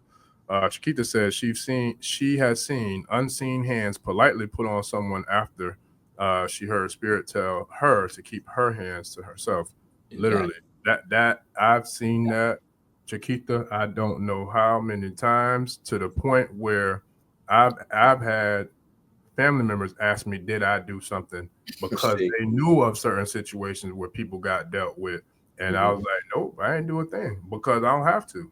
Because the way I see it is by doing what I do every single day, which is minding my business, you know what I'm saying, and dealing with and handling my business. When people come with that kind of energy or that kind of BS, they get dealt with. Like, and I remember one, man, it was profound. What I happened? want to share, but I'm gonna share. It was one where I got into a tizzy with a dude because he was talking reckless at one of my old jobs, and it was crazy because I was ready to go in, because I feel like sometimes people I know this for a fact, and I'm sure there's people listening or watching that has dealt with similar situations or scenarios, but people sometimes will talk reckless and greasy to you because they feel comfortable as if they're protected by the job or the environment of the workplace or wherever you're at. And there's certain levels that I feel like with the way that I move, if you cross a certain threshold, all that goes out the window, because I'm going to show you better than I can tell you. You're not going to come at me like that because I'm not dealing with that, period. So that kind of happened with this situation. And I was ready to go all the way. And somebody got there just in time, to keep it from going all the way. But I say all that to say this. After that happened, the dude who started the foolishness actually tried to go to the management and pretty much flip the script and try to make it seem like I was the aggressor or the instigator, which I wasn't. But I did let him know what he can get if he kept, talking that way, and I was ready to give it to him because, like I said, it's like, certain thresholds where I don't feel like you disrespect people. But Mhm. certain people are so comfortable with being able to do that and get away with it that they don't know that there are consequences and repercussions for coming at certain people. Right. So I'm one of them people where I can show you better than I can tell you, especially when it comes to respect, because I'm huge on respect, because I don't disrespect people, but at the same time, I'm not going to allow you to disrespect me. Long story short, a couple of days blow over, I come back to work, and a dude was like, yeah, you hear what happened to so-and-so? I'm like, nah. He's like, next time you see him, do like this. I like, what does that mean? He like, you ain't here? I was like, nah. He's like, man, that MFer chopped half his hand off the other day at his house. He was working with a da da da da da, and literally almost chopped his hand off. He lost almost all his fingers, and I was so blowed. Bye. I was like, what? Yeah. Yeah. And he thought it was funny. I was like, I ain't even gonna laugh because I don't want that. Like when Coach said, I don't want that sand coming back in my face. However, it Mhm. happened so fast, like Mhm. within days. Bye like that. I mean, it's been several stories I could share like that, but that one was like, what? And so Yeah. I told my old lady about it. She's like, you ain't going, yeah. I'm like, man, listen, I don't play like that. I said, no, I ain't do nothing. But that just to me shows that, when we're moving and we're doing our best to be our best and we ain't out there bothering nobody, you know what I'm saying, messing with people. And kind of like what Chiquita said, when people come with that BS, they Mhm. don't know who you with. It reminded me of what you said, Baba. You said, Mhm. man, the way I talk like this, and I have this level of, assertiveness and this level of energy and this level of conviction when I talk, because it ain't just me. That ain't just me. That when I'm talking for my ancestors. Like you went in, and Baba Smalls did the same thing the other day too. He was saying the same thing, and it's like you was like, I'm just the drum, and I was like, well, if you ain't say something there, like yes sir. But that's how I know for a fact what Chiquita said is real, because I don't go to them for that, because I feel like, first of all, I'm going to handle what I have to handle on my own, because like you said, we can't go to the deities if we even tried to deal with it on our, by ourselves. You know what I mean? So it's like that's something that I have seen several times over without doing any of that. Going to them on that type of stuff, because if you are in alignment with, I feel like, Iwakwele, and none of us are perfect. I know I'm not and never will be, but I could still strive to be, or strive to give my best effort to be. You know what I mean? And and I'm happy. I'm content with that, because like my daddy said, if you got a belly button, you ain't perfect, and you're never gonna be. So I know that, but at the same time, I know I don't go out my way to mess with people, or you know what I'm saying, screw people over, or do harm to people intentionally for no reason. And I feel like that's when we are in alignment with our ancestors and our Egbe and the Orisha, in alignment with doing the right thing and trying, just trying to, do the right thing in regards to life, they're gonna have stuff like that for us. And I've seen it with my own eyes. Yeah, but don't get it twisted. Now we might do it, but I can't speak for my spirit. There you go. Listen, and that's so real. That be saying no control over that bad boy. Okay. I ain't got. I couldn't control them if I wanted to. Let's just so you know. I just kind of sit back and wait. Now, when the time comes and I get spirited up because I have to, set certain, groundwork, Mm-hmm. and then certain parameters and draw lines in the sand. It's like, just know that it's not just me that's doing this, So please, let's try to find another way to work this out. And it's the same way, with dealing with the whole racism and, and situations, like you said, jobs. And it's like, look, I'll go as far as you go, but I can't I can't guarantee what my spirit is going to do. Matter of fact, I'm just going to hush my mouth. Don't put your hand on me. That part. Okay. Don't put your hand on me. And I ain't moving. So, that kind of thing, where we have to stand our ground, but we don't have to be wicked and evil and feel as though, we got to go behind closed doors and, get some gooba dust and 4 rat's eyes and the tail of a dove or whatever. And then now we're going to make this potion and everybody who we don't like is just going to disappear. It's like, be for real, If civilizations and people in civilizations were able to do that, then Kemet would have never been conquered. Okay. The Greeks and the Romans would never have been conquered because they had their divinities and stuff. Everybody was basically doing the same thing. Mm-hmm. The Aztecs and the Incas, they wouldn't have been conquered. The Edo and the Benin people, they wouldn't have been, pushed by the Portuguese and the British. The Romans wouldn't. You know what I'm saying? So when, oh man, this thing came up, and I don't usually get pissed off. Uh-oh. I mean, like really, really pissed off. Uh-oh. Okay. But I was getting ready to go Tai Chi on a couple of individuals behind some statements that they was making. I was like, yo, well, they said, well, if the African religions were so strong, then why did the African nations get conquered and colonized? I'm like, how you even twist your mouth to say that? Right. That means you know nothing of world history. You have no inkling about the power of the human condition. You have no grasp of the universal construct of things. You have, again, no knowledge. When the Muslims took over some of the Christian, they tore down churches and built mosques with the bricks. You don't. So if Christianity was so strong, how did the Muslims beat them in the Crusades? You understand what I'm saying? So it's not the strength that stays the heavy hand of history that I call it, because that's just apparently a result of human beings still trying to work their ish out. In terms of black holes and self-destructive tendencies. And all of that goes with it on a universal construct. So we're not weak because of invaders. The mere fact that we're still here is a testament to that. The fact that we still have Ifa Isheshe is a testament to the fact that we may have been conquered, but we were never defeated. We were never defeated. We are still here. We're making it happen. To conquer somebody, that's one thing. But, you didn't annihilate us, nor our culture, nor our belief system. So when somebody come out their face with, well, if it was so strong, then how come it couldn't withstand, you know? Well, it did withstand it. We're free. We're here right now. We here now. We're here now. And we ain't alone. We went through it, but so has every other people on this planet. You name a nation, and I'll list you at least 5 atrocities that have happened. I don't care what nation it is.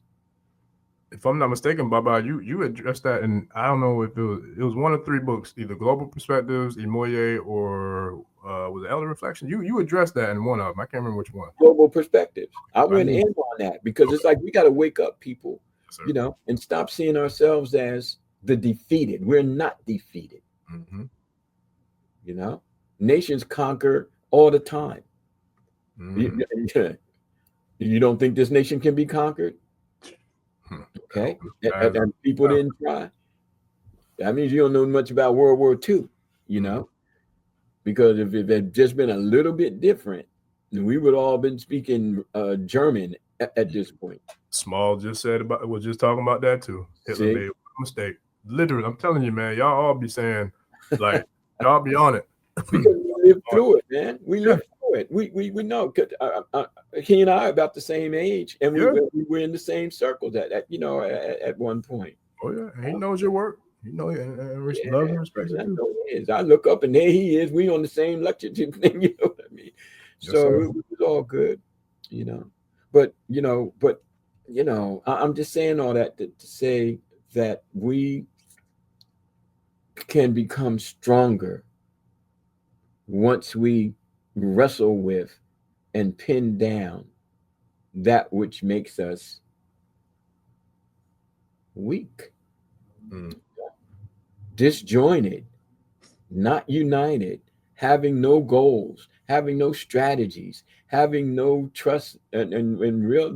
I got a saying now that I put on Facebook all the time when I see, how we have uplifted one another. And I'm like, only we can heal us. That's my statement. That's facts. Only we can heal us. And we're in the process of it. Because we've been free long enough to see that the freedom we thought we were striving for wasn't the real freedom that we needed. We're not the real freedom that the divinities have laid out for us. It's just a step. It was just a step. You can be politically free, but that doesn't mean that you're spiritually free or you're fulfilled or your spirit is strong. So yeah, that's that. So what else do people say, man? I'm not sure. We got one person. I don't know which way they going. I don't know if they. All right, well, don't even. So I'm not gonna bring that one because I don't know which way if they like legitimately don't worry about it, man. Just move on, man. Shoot. Either way, hopefully they're not on the BS because this ain't the right place. But Brother Kansu had brought a question up that says, I've been looking into Palo and the Congo. He said it seems like people use more of that for the enemies. Baba, with your wisdoms, pretty much you want to know what's no, he didn't. No, you want to know what's the difference between. And Bro Kansu, he be on it, so I know he knows your pedigree. That's why he asked that question. Until I can actually get it to you before I put it up, because he asked a while ago, but I was like, we're gonna have to hold off on that one, man. Because I'm going to address it lightly, okay? Gotcha. Because it's heavy. Now, Brother Kansu, I'm working on, and I'm 2/3 finished, Elder Reflections Book 3, and in it, I share what I felt comfortable sharing about my Palo Mayombe experience. Okay. Now, I call Palo Bakongo. Okay. I don't even address it as Palo Mayombe because that's syncretism, just like I don't deal with Catholicism when I'm dealing with the Orisha. Now, fortunately, the the Tatas and the Yeyes that I've dealt with, you know, they were basically good people. I had never seen them, and I was with them for like 3, 4 years. I had never seen them go against anybody. They weren't training me to go in against anybody. When I got my Ganga, you know what I mean, and the initiation process that I went through, it was all about cleansing me. It was all about understanding who my Simbi were, you know, and then Simbi being just in Bakongo, what Orisha is in Isheshe. So it was all good, but that was that Ganga. That was the Nganga house that I was in. But see, sometimes like energy draws like people. Because there were other places that I visited or that they would take me through, and I'm talking about in New York City now, where folks were going off. You know, they was into some wild stuff, and I'm like, you know, this is not what I want, and it's not what I'm going to accept. You know, I'm VTT Congo, okay, and we don't do that. Now, to your point, and not to make anyone, you know, fearful. Okay, the experience that I had to deal with when the authorities came to my door because they had just arrested like 3 or 4 Palo folks who were going to graveyards right here in Newark, going to graveyards and digging up bones, and they would utilize those bones. And of course, I knew why they were doing it, you know, and send the spirit of those bones out to do harmful things to people, you know. And so I could dig up the article right now from back in 1998 or whenever it was, when I had the freaking DA sitting across from me in my ELA, the district attorney, trying to figure out how they're going to prosecute, because the Palo folks were claiming religion, but even though they had trespassed on a cemetery and have been digging up the remains of people in order to do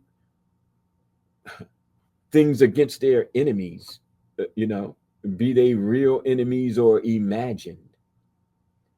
And I share with people unapologetically that I'm scratched. I've been through that. I don't need to mention any names or what I've been through, but I'm telling you right now, I got credentials.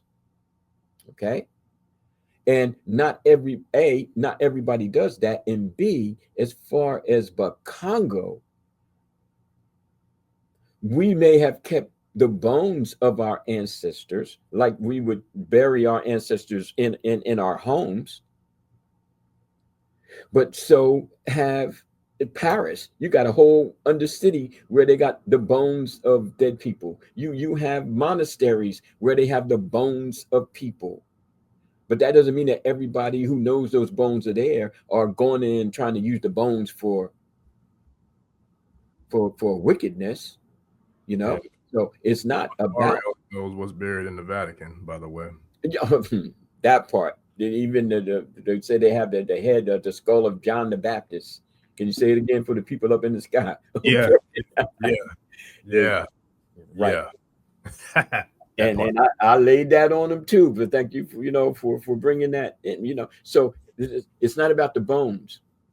You know, it's about the ill intent of the so-called, you know, priestly order. They're not doing it for the reasons that our Congolese, our Bantu ancestors were doing it. And yeah, you may have had some folks even then who were, you know, into the wicked stuff, but you had Babalawos who were into the, you know, hurting people. As you points that out in Warren Meiji. So the whole thing is, I'm not condoning it. You know, you came to me to ask me my opinion of it, you know, of this situation. And I have nothing to do with how you try the case or how they're judged. I'm just telling you that what they're doing is not reflective of the African traditional religion. Mm. They're the definition of the renegades, that the outlaws, Yeah. the people who think they can, utilize the dead in order to go against their enemies. I'm like, who are you again? You just some folks living there on freaking 4th Avenue, some daggone where, you know what I mean, in the hood, but you feel as though you got to rob graves to deal with your enemies. At this point, I would think you are your worst enemy. Get a freaking job and get up out of the hood. Try that. Dig yourself out of the grave. That part. Oh man, and they were throwing black plates down on me, and they were cursing my name, and and the Hooga Doogas is going to come do this to you and do that to you. I'm like, well, at this point, I can say I'm 72 years old, and that happened when I was like in my 40s. So whatever you was throwing on me, matter of fact, I think they like me. You know what I mean? They're like, he's cool. Nah. So we're gonna go back and make your life a living hell. I know another Tata who had a similar experience of some of that's like what you're talking about now. And as far as I know, he in damn good shape and health, to me. So like he might have had the same type of redistribution of energy, I would say. Yeah, because they ramp it like that. The whole Palo people. Then the Palo people got beef with the Orisha people, and you can't do this and you can't do that. And I'm like, you know what? Shut up. You know what I mean? Just shut up. Don't nobody want to hear all that. And you might have a whole lot of other people scared of you, but I ain't scared of you.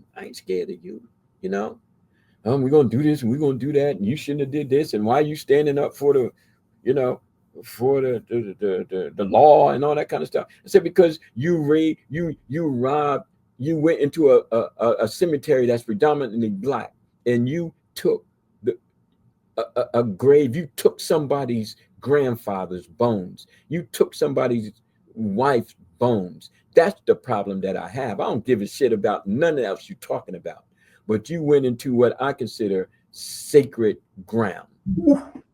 You went into sacred ground, and that's where you effed up. I ain't got nothing to do with nothing about you in Palo or none of that. You violated my ancestral connection, because the next thing I know, you're going to be trying to get my bones, and you're going to be trying to get the bones of my deceased wife, or you're going to try to, you understand? So I need to stop you. They threw their asses in prison, man. So whatever y'all got working for you, I hope it's working for you while you were locked up. I know that's right. I ain't got time for these people and all that. You know what I mean? The boogeyman, Jason Voorhees, Michael Myers. Yeah, burn in hell, and God gonna strike you dead and all that kind of stuff. I'm like, really? Is that all you got? Try singing songs of joy. Heal yourself. Yes, sir. Yeah, I got. There's a lot. Yes, they do. Right. Yeah. There's a lot of comments in here, but I know time. They don't want problems with I don't either. Look, I don't want that smoke. No, sir. Look, I don't want no problems with nobody. Listen, I'd rather make friends. I don't want problems with myself. Right. Yeah, that's a whole other conversation. Let me light my candle and turn out the lights. You know what I mean? And light my sage and get on my drums, so I don't, start feeling bitterness and, angry ghosts from the past always coming to visit. I'm like, who let y'all in? Right. Yes, let me get me right, and so I can be right for my people, so I can be right in the world. That's real. But that brings me to the blessing of Tawede, because every day I get, about the time I get up and get myself, stretched out a bit, get my candles lit, get my libation on in it. Then I sit down and write from the spirit of that day. Like I don't write, like say tomorrow's day 12. I'm not going to write anything about day 12 tonight. I don't do it until I get up. Back to the dedicated practice. Tuned into the frequency. I said, tuned into the frequency. Well, yeah, which comes from. Yeah, my bad. That reminds me of that time. Remember that time when we were doing the pre-recorded shows a lot more often before we crossed over to doing the live streams more often. But there's been several times where we had issues with the technology, and I've had that issue happen recently. But anyways, and I remember we were supposed to do the show on Oya, but it didn't work out, so we did it the next day. And then the next day when we did it, that was the one that it's been a little while now since it's been up. But I remember, I recall, like after the end of that, when we finished the recording, I was like, Baba, it wasn't meant for us to record this yesterday. I was like, because I don't feel like the same energy would have been invoked the way it was that day. And that day, I remember I felt like I was possessed that day during the call, because I just remember all these different messages coming through from right. We were talking about Oya, we were talking about the Gungun, we were talking about spirit, and I believe I want to say it might have been on Halloween when we actually recorded it. So it was a lot of different elements that were at play that I feel like it was, unfortunately, the technology kind of betrayed us, but I felt like it was meant to be, because I don't know, had we were recorded on the day we were supposed to, if the quality of content and the power of the message would have transmitted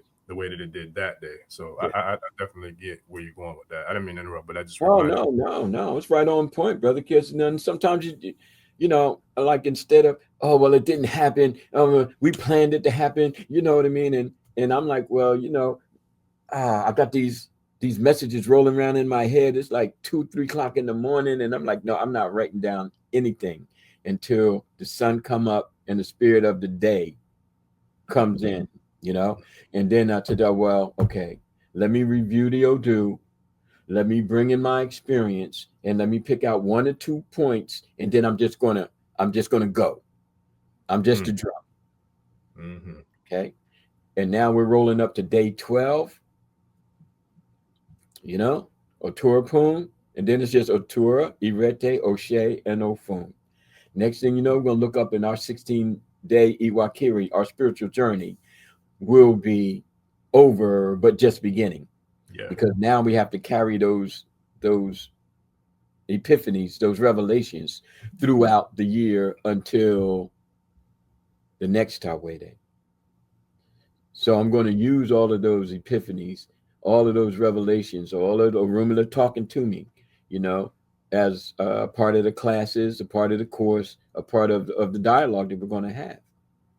And I wrote that in Econ today. Said, once the 16 days are over, that doesn't mean that it's over. These are the building blocks. And then I had to smile, and it's like, the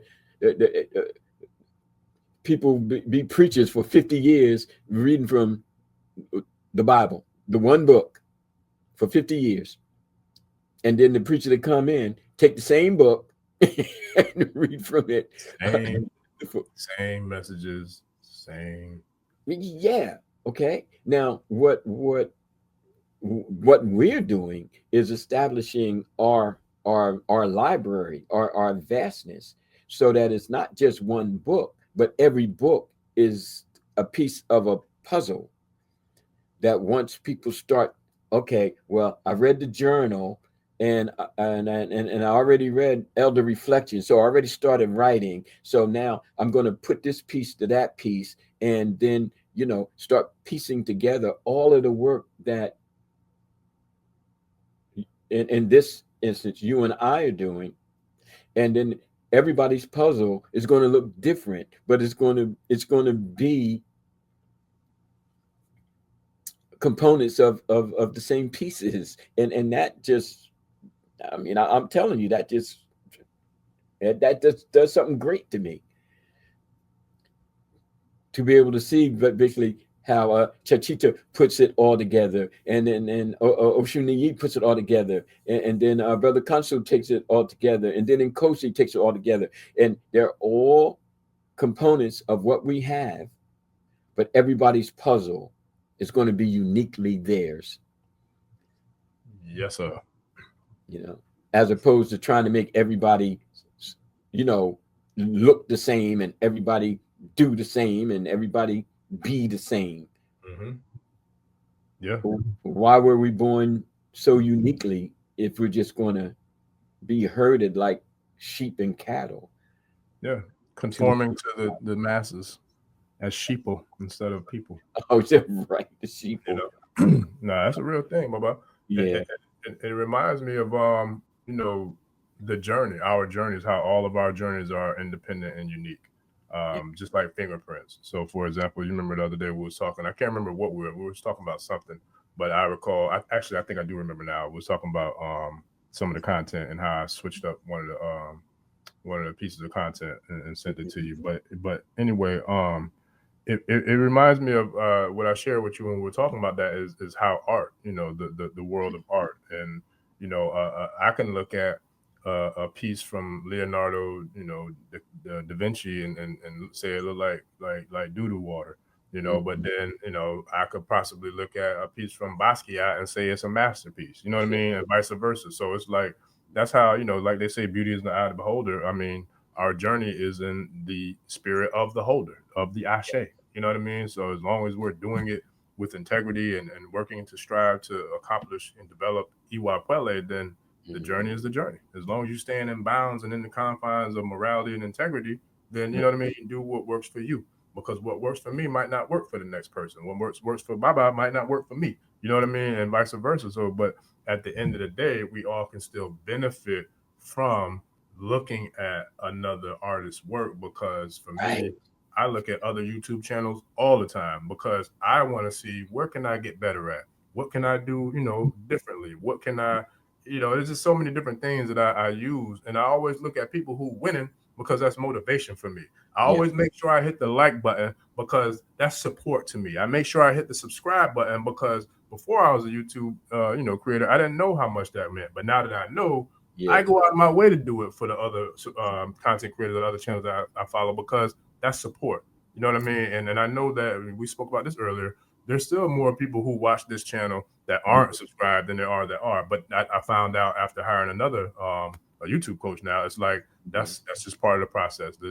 That's it is what it is. So I don't know if you'll ever, no matter how big your channel or platform is, get past that point unless you're like a super, you know, Mm. creator. But for the most part, that's just kind of how people are. But I look at it like this: if our channel, if it resonates with you, I feel like it'll be better, you know, as a subscriber because you'll have more information and more access to the things that you like or it resonates with you. But if you don't, that's fine too. Keep watching us, you know, whether you're subscribed or not. We appreciate you, because that's just how we move. But you know, at the end of the day, man, it's a really interesting dynamic, you know, when you talk about Tawede and like the significance of it, because I mean, for one, just the fact that you have that, I feel like I don't know how I'm going to, but I'm gonna do my best to like put it out there, you know, in all ways that I can, because I feel like it needs to be highlighted on another level. And I'll give you another example. Perfect example is the first time I ever heard Hundreds music. The very Yeah. first time I heard his music, I did not stop listening to it. I listened to that brother's music for months straight before I listened to something else. And I mean, literally, the first conversation I had with him was like, "Yo, bro, can you mind if I use your, you know, your music on my content?" I was like, "Cause I don't know what I could do, but I want to do everything I can do to support you and to put your brand and your music out there to as many people as I can. You know, even with a little small channel like this, I'm still, you know, able to help him in that way because I want to, because I appreciate his music, but not only his music, but I appreciate the Isheshe, you know, fundamentals of his music. The fact that he makes beautiful music, but it's solely for Ifa Isheshe is Right. profound to me. So the very first time I spoke to him, I asked him, could I use his music on my content on the channel and social media? He was like, yeah. So and I've been doing it ever since. And I can't tell you how many times somebody has stopped by the channel who's probably not a regular and asked, yo, who sings the intro? Who is that on your, you know, on the intro or outro of your song? But I feel like if we can appreciate each other, you know, as a whole that way, then the world has no other opportunity but to go forward and to go higher in regards to the human experience. Right. You know what I'm saying? This ain't even a Isheshe or a E5 or this is strictly for humanity. If Yeah. we can appreciate, love, and respect other people, and everybody is a work of art, everybody is a product of the creator, the most phenomenal artist in the universe, trillion time fold, there is some form of aspect of the creator in every other person. So if we can appreciate that art, that work of art, and then, you know what I'm saying, respect it at least, then I feel like as a whole within humanity, we're going in the right direction, you know, in regards to elevation and expansion. That's right. Well, I'm one of the people, you know, who can speak. Uh, Yeah. I remember the how, first time I played Ori for you. The very first time, respectfully, Bob, I'm gonna say this real quick because I know you want to share your mind. The very first time I played Ori for you, Baba, you didn't have to say a word. I saw everything on your face, the way you closed your eyes, and I swear to God, it was like, I say this with the utmost respect, but I have to say it this way so people can get the picture I saw. But it was the equivalent of someone having the silent Holy Ghost. You know what I'm saying? Like when, you know, in church when they, you know what I'm saying? Like, or dare I say in an elay with someone getting mounted. But it was a very pleasant, peaceful manner. But damn it, I know what I saw, and you was in a positive tizzy. You was like, and then I remember how you spoke after. I'll never forget the look on your face when I played that song for you.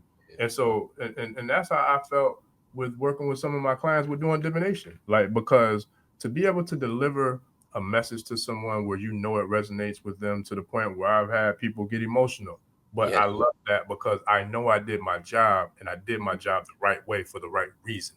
You know what I'm saying? So it's like when we are able to do that, it's a game changer, man. And I feel like that's what we're doing here, you know, without sharing with each other, man. I love it.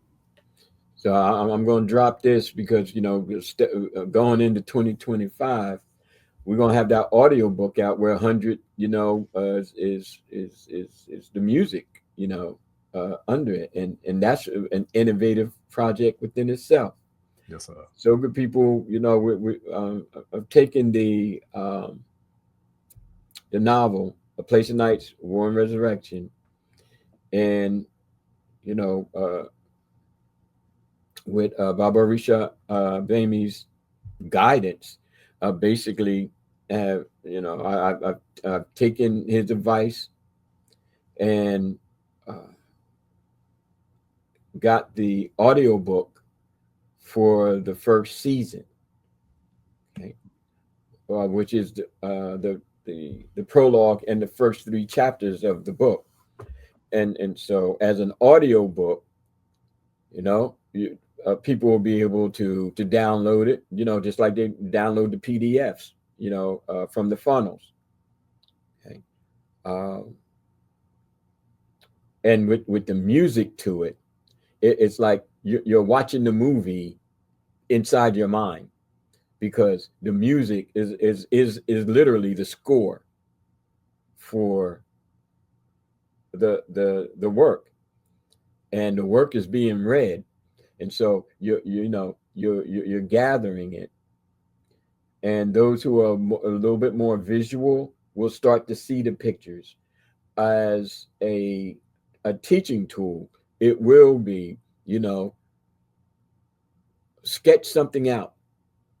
You know, we're going to play the first 3 minutes of this particular this particular chapter, and let's sketch something out. Let's start working on visualization. You see, and this is an exercise. I've already started that with students in the high school, and it's working wonders, because first of all, we're talking about Nigerian music in a high school. You know, we're talking about characters and settings that are of African context. We're talking about a coming of age of a princess and her protector, a war chief, who are clearly Oyo characters. And so bringing this in now, say perhaps if I was in Florida, or I'm trying to, you know, throw shade on Florida, or South Carolina, Alabama, what I'm doing might just well be banned. you know. And in respect to Baba Ifa, what you're talking about, you know, in terms of, you know, learning, I've been watching a lot of the Ta-Nehisi Coates interviews, and I even sent you one so that I'm better prepared for the interview. Good people, that's in progress, or process, I should say, in process, uh, with a radio station in Abeokuta, in Nigeria. So, I mean, we're close to the finish line. Like, it should happen on Saturday, this coming Saturday, you know. And so, you know, all of this is a part of what we're doing here, the Ashe tribe and the Karade Nation. You know, what we're bringing forth in terms of, this is what going into 2025 means to us. Okay, the solidification, if you will, you know, of basic conceptuals, to say that we're just not talking about it. We are writing about it. We're producing about it. You know, we're disseminating about it. You know, we're making it accessible for classes, discussions, presentations. You know, so where that chunk, you know, like I talked about not having elders. Well, how many Babalawos and Ianifas and Babas and Ias are putting work out for the Onisheshe diaspora at large? Okay, whereas in too many that I've been hearing and I've heard that's still going on, people don't even want you to read. They don't want you to stay. They don't want you to come in with knowledge. No knowledge is being discussed. It's just like, you need this, do that, you know, go here, make this happen, make that happen. No psychological ramifications. No. Ask anybody in the Shay community, what does spirit mean? Where's your spirit with all of this? And like, what? You know, I just feed my Orisha. I mean, really? You see? Where are your philosophers? Where are your philosophers?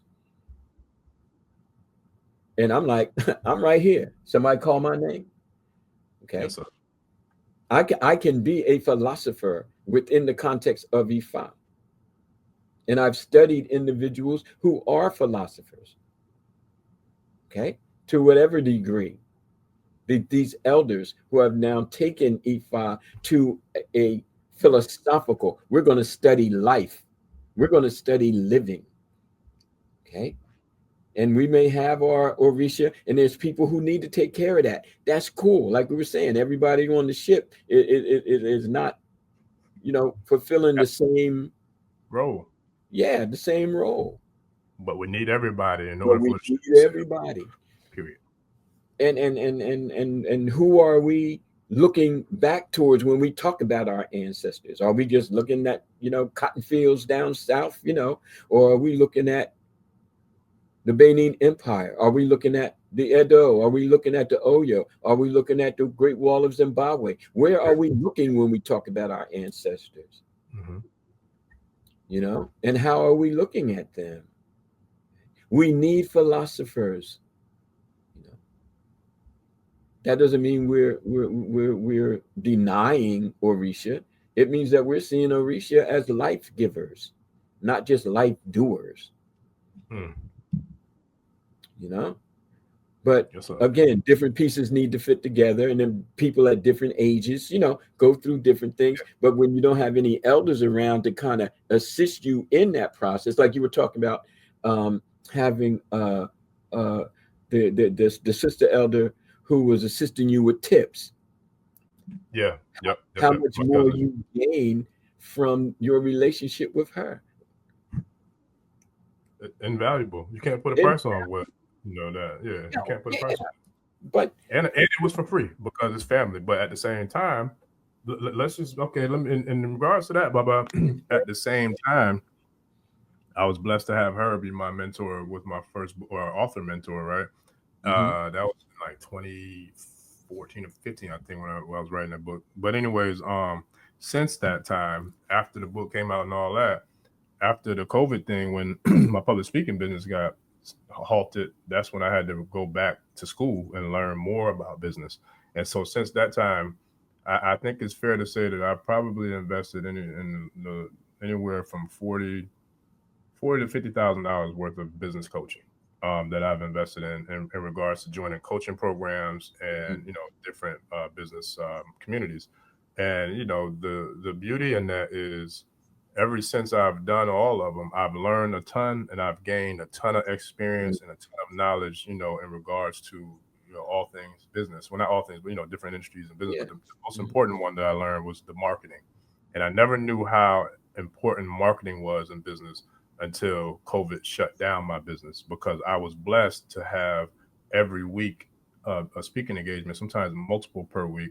I was blessed to use that same content from those prior events to just clip them and put them out on the socials in order to gain more traction to get booked to do other ones. So when it got shut down, it's like literally the rug got snatched from underneath. I'm like, okay, how the hell do I get in front of people to do anything? You know what I'm saying? Like, anything. And that's where I realized the gaping hole that I had in my tool belt in regards to like what I would consider to be the heartbeat of business is the marketing aspect. How do you get in front of the people that you created your products or services for? Not only how do you get in front of them, but then how do you convince them that you are the person, or your product or your service is the solution to their problem? Right. Once you get that, then you are on your way, and you're on your way to something phenomenal. But if you don't get that, it's going to be a struggle every day. And I can guarantee that because I've lived that struggle, unfortunately, until I was able to learn and get taught and mentored, like we were talking about, by other, marketing professionals and content creators, that's on the next level. And so now, in regards to that, that's where we have the what we have now with Ashe. That is a beneficiary of the wisdom and the knowledge that has been coached. I have been coached up with by other, business professionals. But that's how we are. And I also say that because that's what our motto and our vision is for what we do here at Ashe, based off of you being the professional, you being the elder, you being that connoisseur, for the tradition. And dare I say, one of the most prolific ones in all of America that I know of personally. No disrespect to nobody else, but I don't know nobody else's work the way I know yours. And so I'm gonna quote you from my own little corner of the universe. You are the GOAT in regards to the tradition here in the States, and that's why not only am I proud to work with you, but I'm honored because that I know for a fact signifies, in a selfish manner, my own personal legacy, but ultimately it signifies, I'll say, our community and cultural legacy, because you are able to give us as a tribe a validation that I don't know of how many other people have an elder who steers the ship for their community or for their tribe. And that therein by itself, to me, is priceless. It's just like my cousin was teaching me, like, you being here with us to do what you're doing with us is priceless, because it's invaluable for us, like for anybody to put a price on how much we've gained by having your wisdom being, disseminated on a regular basis, on a daily, pretty much a daily basis. So that's how I see it. Yeah, well, I'm committed, brother, and maybe it wasn't unfortunate for things to happen, that put you on, this course in this way. Yes. And again, it's all a matter of perspective, and I definitely don't see anything selfish about you. It's a self-motivational. It's a self-realization. It's a self-awareness that if I line things up like this, success is guaranteed. Yes, and sir. if I invest in self, like I want people to invest in my product, then that's going to be evident. And that's part of what people go for, because I can sit up here and talk about my books and talk about my books and talk about my books, but people don't get to know me. They don't get to know what I really stand for, and my level of conviction, and the level of love and concern that I have for us. So it's like it is a package deal. Yep. And for us to be all together, it's like we're in this together, you know? Yes, sir. I So, got one more question, Baba. That 'cause I know we went way all longer than I thought we would. But as so usual. we still got a nice full house here. So Okay. Chiquita, had a comment. If I Yes, Chiquita, yeah, but not that one. There's another one she had earlier. I put to the feel so responsible to do this now from living my spiritual life in the hallway because okay. all of these. Yeah. That's All right. not about this. I'm sorry. This is the one I had to put it like in a different section in order not to forget where it was at. But her question was, what do you think about 23andMe? And she said, I know it's off topic, but they have always used identification, etc., in their formulas. I'm assuming for like oppression and colonization. So pretty much, I think what her question is like, what do you think about that doing the DNA testing? Do you think that's something we should or should not do? Is what I gather she's asking that question. Oh, the DNA, yeah, because there's been, talk of the DNA being sold to XYZ peoples and all of that. What I think about it is if you feel as though you want to go that route and you want to know and you're going to do something with that knowledge, then go on and do it. Because see, they can get your DNA whenever they want from wherever they want. Yeah. And you'll get nothing from it. Somebody can walk past you and scrape your skin or follow you to the ladies' room, you know what I mean, and take a piece of your hair. If they want it bad enough, they can get it. Chiquita, they're gonna get it. Yeah. And you'll get nothing from it. But if you send your swab, because I did it, I found out, my Bantu and Congolese and Cameroonian, I don't even like to use some of the terms, but the the power of it kind of to me outweighs the possibility of them cloning 100 of me to go conquer the world or whatever. You know what I mean? And like I've known people who wouldn't back in the day who wouldn't go to Africa. They were surprised that in '77 I was in Kenya. Like, bro, you going over there? And I'm like, what? I'm not concerned about you right now. You know what I mean? Why are you even approaching me? Oh, well, you this year when I went over there to make E5. Oh, see. But the problem, and some of the levels I'm not going to speak on because I don't want that smoke. I love it. And it's 2024, right? But in direct response to Cachita or Chachita, forgive me if I'm mispronouncing it. But when you go to Africa, wherever you go, you got to take shots. Yeah. Malaria pills. You got to take those shots. Yeah. And that has to be stamped on your passport. Yeah. Or the furthest you gonna get is to the Trinidad, someplace. You know what I mean? You ain't gonna cross the whole Atlantic and land without those shots.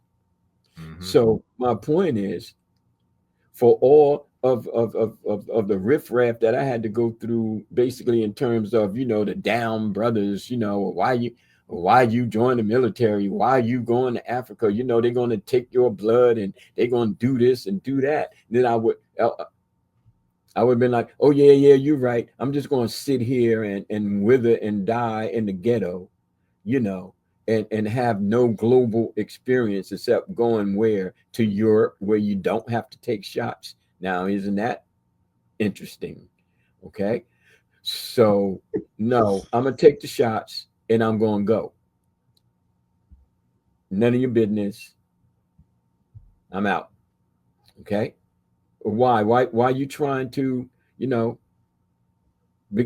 okay, fine. You don't want to do it. Fine. That's on you. But I want to do it. If I want to know about my ancestry and I decide that I want to go through, 23andMe or Ancestry.com or wherever, I found some cousins of mine on Ancestry who connected with me. I didn't even know that they existed. Wow. you know, and we still talk to this day, till today. I thought I spoke with one of them. I haven't seen her in the flesh not one time. You understand? So whatever they're going to take from me to, you know, clone me and conquer 10 planets or whatever, you know, go ahead, you know, because the same way I can be blown apart like this, my clones can be blown apart. I ain't got nothing to do with it. But right now, I want to know something more about me, you know, especially, you know, at the time I was in like my mid 60s. Mm-hmm. Why shouldn't I want to know? Why shouldn't I want to know? Some And if people you find don't, parents and or children by doing them things. exactly. I know I sent pictures of it to all my 500 kids out there in the world. You see what I'm saying? Yeah. So the whole thing is that I'm not overly concerned about, you know, the hype, Right. because there's always going to be folks hyped up about something, except, oh, well, we got a problem with you going in the military, having no clue of the military, and homage to 6888 with Tyler Perry. I'm just going to give that, because that was I heard on. that was a movie, so that was good. That was on. If you saying it, then I'm gonna watch it, because I've seen some people say that was the best movie he ever did, bar none. Oh, definitely. But like I said, you know, I had to hear it from a credible source. So now that I know it's just worth the watch. I had to, you know, give him a little pat on the shoulder and say, you did good, son, for all that you was putting out before this. We're going to put that under the bridge, because what you did here today, I'm gonna check that and out. what you did for those, because some of them sisters are still living. Yeah, my mom's was telling me about that, actually. Matter of fact, she actually told me it was good too. I forgot mom's told me that, but I think she was telling me about the families that were still alive. Because if I'm not mistaken, there's a couple of music artists who had relatives that were involved too. If I'm not mistaken, that's what my mom was telling me. Went on Facebook. So the point is, for him to have done all of that, you know, whatever the woman role he was playing and doing all that, it was like, the man is pure genius. He got his money. He built his studio. He looking out for black folks, and now he coming out with some real history. And the way he went down on Christianity, I know his congregation was like, "Oh no, you didn't. You get out of here! I'm gonna definitely have to check it out." Heathen, how you gonna call us out like that? Whoa, boy! You done got the church in the tizzy. Yeah. What? Hey, whatever punches he was trying to pull, he failed miserably. He hit solid Mike Tyson like. You know, he was dropping individuals in this. Wow. That's definitely worth seeing. And in my lifetime, I was overjoyed. I didn't think I would really like it either. Some more Tyler Perry goofy stuff. Wow, that's you know. So I would give it 4.5 out of 5. I would give it 90 out of 100. You know, but just saying that people were having all kinds of difficulties with, you know, black folks joining the military, not realizing that we've always been in the military. And as stated in the movie, you know, if we don't fight and somebody else overtakes this country, then what do you think is going to happen to us? Right. That part. But the funny thing about it that I found tragically funny is that nobody was feeling bad about people going to prison. It was like, so you telling me that going to prison is the symbol of, you know, the black rite of passage. This, you know, it's okay to go to prison, but it's not okay to go to the military. It's okay to go to Paris, you know, or seek to go to London, or, you know, be on the jet set, you know, but it's not okay to go to Africa. Listen, it's okay to wonder about you not knowing where you came from. Okay, but it's not okay to get a DNA test. Yeah. You know, who's commanding this ship here called me? I mean, really, I'm not giving anybody that kind of control, man. And I ain't even being apologetic about it. It's like, oh no, if I want to do it, then I'm going to do it because I have my reasons. you know. So I got military. I got all the benefits. I got, because of what I went through, I came back teaching in the hood, did that for damn near 40 years. Oh, I had some, well, why you want to be a teacher in the system? You know, that's the white man's education, blah, blah, blah. And I said, oh, I should be down here, you know, doing what? Selling newspapers on the corner. You know what I mean? That's good with you, but the majority of our black babies are in public schools. Facts. The vast majority of them. So you're going to abandon them, and they have no, especially black role models. Facts. Get out of here with that, man. Go sell your bean pies and your papers. Peace. You know, really, peace. You do you. But don't come trying to step between me doing me, because you don't have a problem. You're going to have a problem. You know, you don't know me like that. You know. So, Chachita, all that to say that if you want to do what you want to do, then go on and do it. You know, if you feel like you want to go 23andMe to learn something about your ancestry, then go on and do it. Because like I said, them people, if they want your DNA bad enough, they're gonna get it. Trust me, they're gonna get it. And if you're concerned about having more of you in the world, there is more of one of you in the world. You know, when you walk around and you see somebody look just like you, or somebody could be your brother, your cousin, or your twin, you're like, daggone, you know, you look just like me. And like you look just like me. That is fact. And I think we've all kind of experienced that. Oh man, I experienced it more in Africa than I did anywhere else.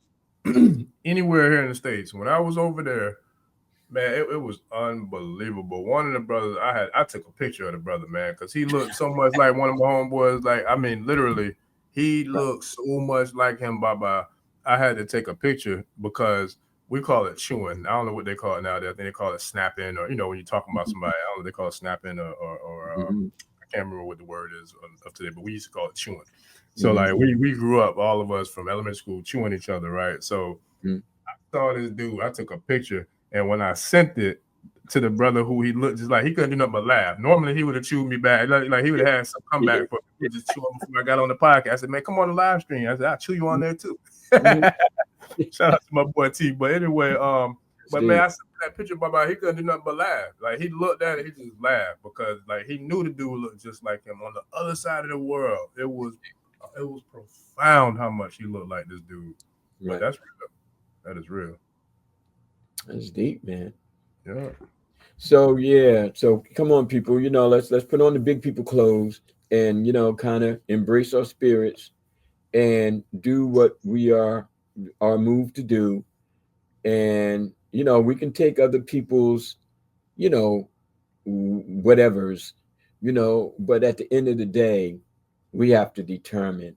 And I really don't feel as though your ancestors would be upset if you cross the Mason-Dixon line, you know what I mean, and went beyond slavery, you know, and found out, you know, where you from, where you from, you know. Oh, I'm from Newark. No, I ain't ask you where you live. I asked where you from. I like that. Oh, my people from down south. Okay, well, I get that, but y'all was just there for maybe what, 300, 400, 500 years. But where you from? Where you from? Who your people? And what knowledge of that, you know, and what knowledge of that is going to do something for you, you know, do something to you, you know. All right. All right. I think, well, we done broke another record. This is definitely the longest live stream. We went 3 hours a night, man, and the tribe's still here. We appreciate y'all, family. So before we get out, I wanted to share something real quick. I think what I'm gonna do to that way we can let everybody know in the tribe and in the communities. I think, Baba, depending on your schedule, I'm thinking maybe if we can knock out the VIP call Sunday, depending on how your schedule looks, and then I think I'm gonna good. it'll work. Okay. And then Yeah, I'm on semester break, brother. So now's the time to hit hard. I'm good. Yeah. So and then I'm thinking for our community, our private community, I'm gonna do I'll probably do a live Q&A with the whole tribe in the community Saturday, sometime maybe Saturday, early Saturday evening, I'm thinking.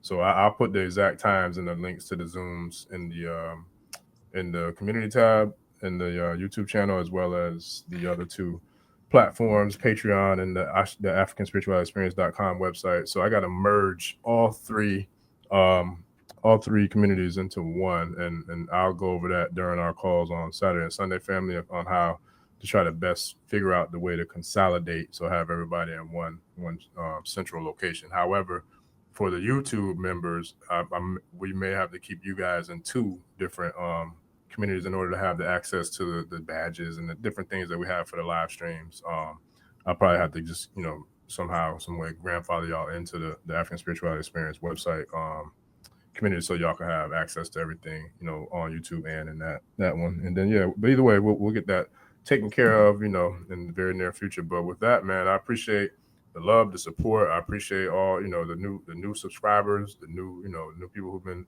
showing up and showing out over the last few days, man. I definitely appreciate you all. And Baba, I appreciate you.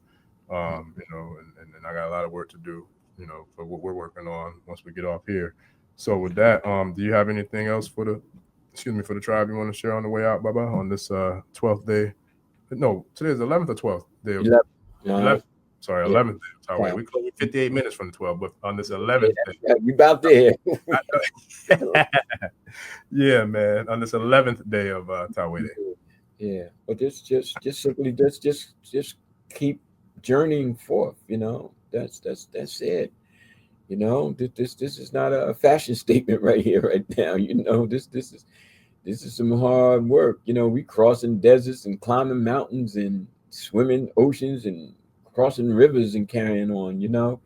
And then it's going to take strength and willpower and discipline. Back to the discipline part that we started off with. And the consistency factor. We're churning out work because we're consistent. We're handling this like we breathing. So we're continually making this happen. So please try to keep up with the daily Tawede messages. That I get up every morning. Part of my spiritual journey is to make sure that the message gets out. And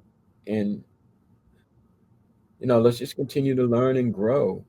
And be there for one another, because we get weary. It's okay, but we look towards each other for strength. Ashe. Ashe. Yeah, no, I appreciate it, man. And yeah, so family, I appreciate all y'all again. I always like to start and finish with gratitude, because that's how I usually try to start the day. Same way Baba said, you get up to do what he does with Tawede. I get up with my prayers, man, and just go around the house, around the shrines, and just give thanks, and so when we come into the live streams or even the regular recorded videos, I like to do the same thing, man. Like how you do anything is how you do everything. So I wake up giving thanks, and gratitude, man. It's something I don't have to remember to do, because I do it every day. And I feel like that's what we're here for, family. So I appreciate y'all. Reparations, I appreciate you, Ifa Segun, Shachita, Serenity Range. Appreciate all y'all, family. And real quick too, on the way out, I'm gonna do on the website, I'm giving away a free month of the African Spirituality Experience community. There was no way for me to change it, so it's only $5, but there was no way for me to change it the way the website is set up. So what happens is, if you sign up, it will ask for $5, but you'll get the month of January from the day you sign up. You'll get that month free, and then it won't charge you until whenever that month is up. I was trying to get it to where it didn't charge anything, but that's not the way it's set up. But anyway, giving away a free month of the private community, as well as we still got the Tawede links up on the channel. I'll put those up again for Star Seeds, Young Kings, and the Ashe Journal in regards to free ebook downloads for the tribe for the rest of the year. So I look forward to seeing everybody this weekend. On Saturday, the private communities will have a call, and on Sunday we'll have the VIP call. And I'll put the times and the Zoom links in the in the community's family, because I don't want to do those on YouTube, because I want to keep, you know, what we do in our private community to our private community, and not have, you know, the outside platforms to have control over everything that we do. So with that, we'll see y'all the tribe Saturday and Sunday, and then we'll be back with the live stream sometime next week when Baba and I get our schedules and linked up, and then you know, hopefully we'll have some more guests coming in next week too, family. But we appreciate y'all. Thank y'all for riding heavy with us for 3 hours straight, and as always, you know, we definitely appreciate the love and support. Don't forget to please like, share, subscribe, get your free downloads, and we'll see y'all on the next one. We are out. Peace. Odabo. ẹni tó gbàgbé ilé ṣàpò ìyàpọ̀ tẹ́ǹtì ẹni takísà ní tàtàn ò bá padà sílé anítìjàkọ ẹja lọ pé eégún mo ṣe nígbẹ́rẹ́ ìpàkọ́ forsake not your ancestors and praise your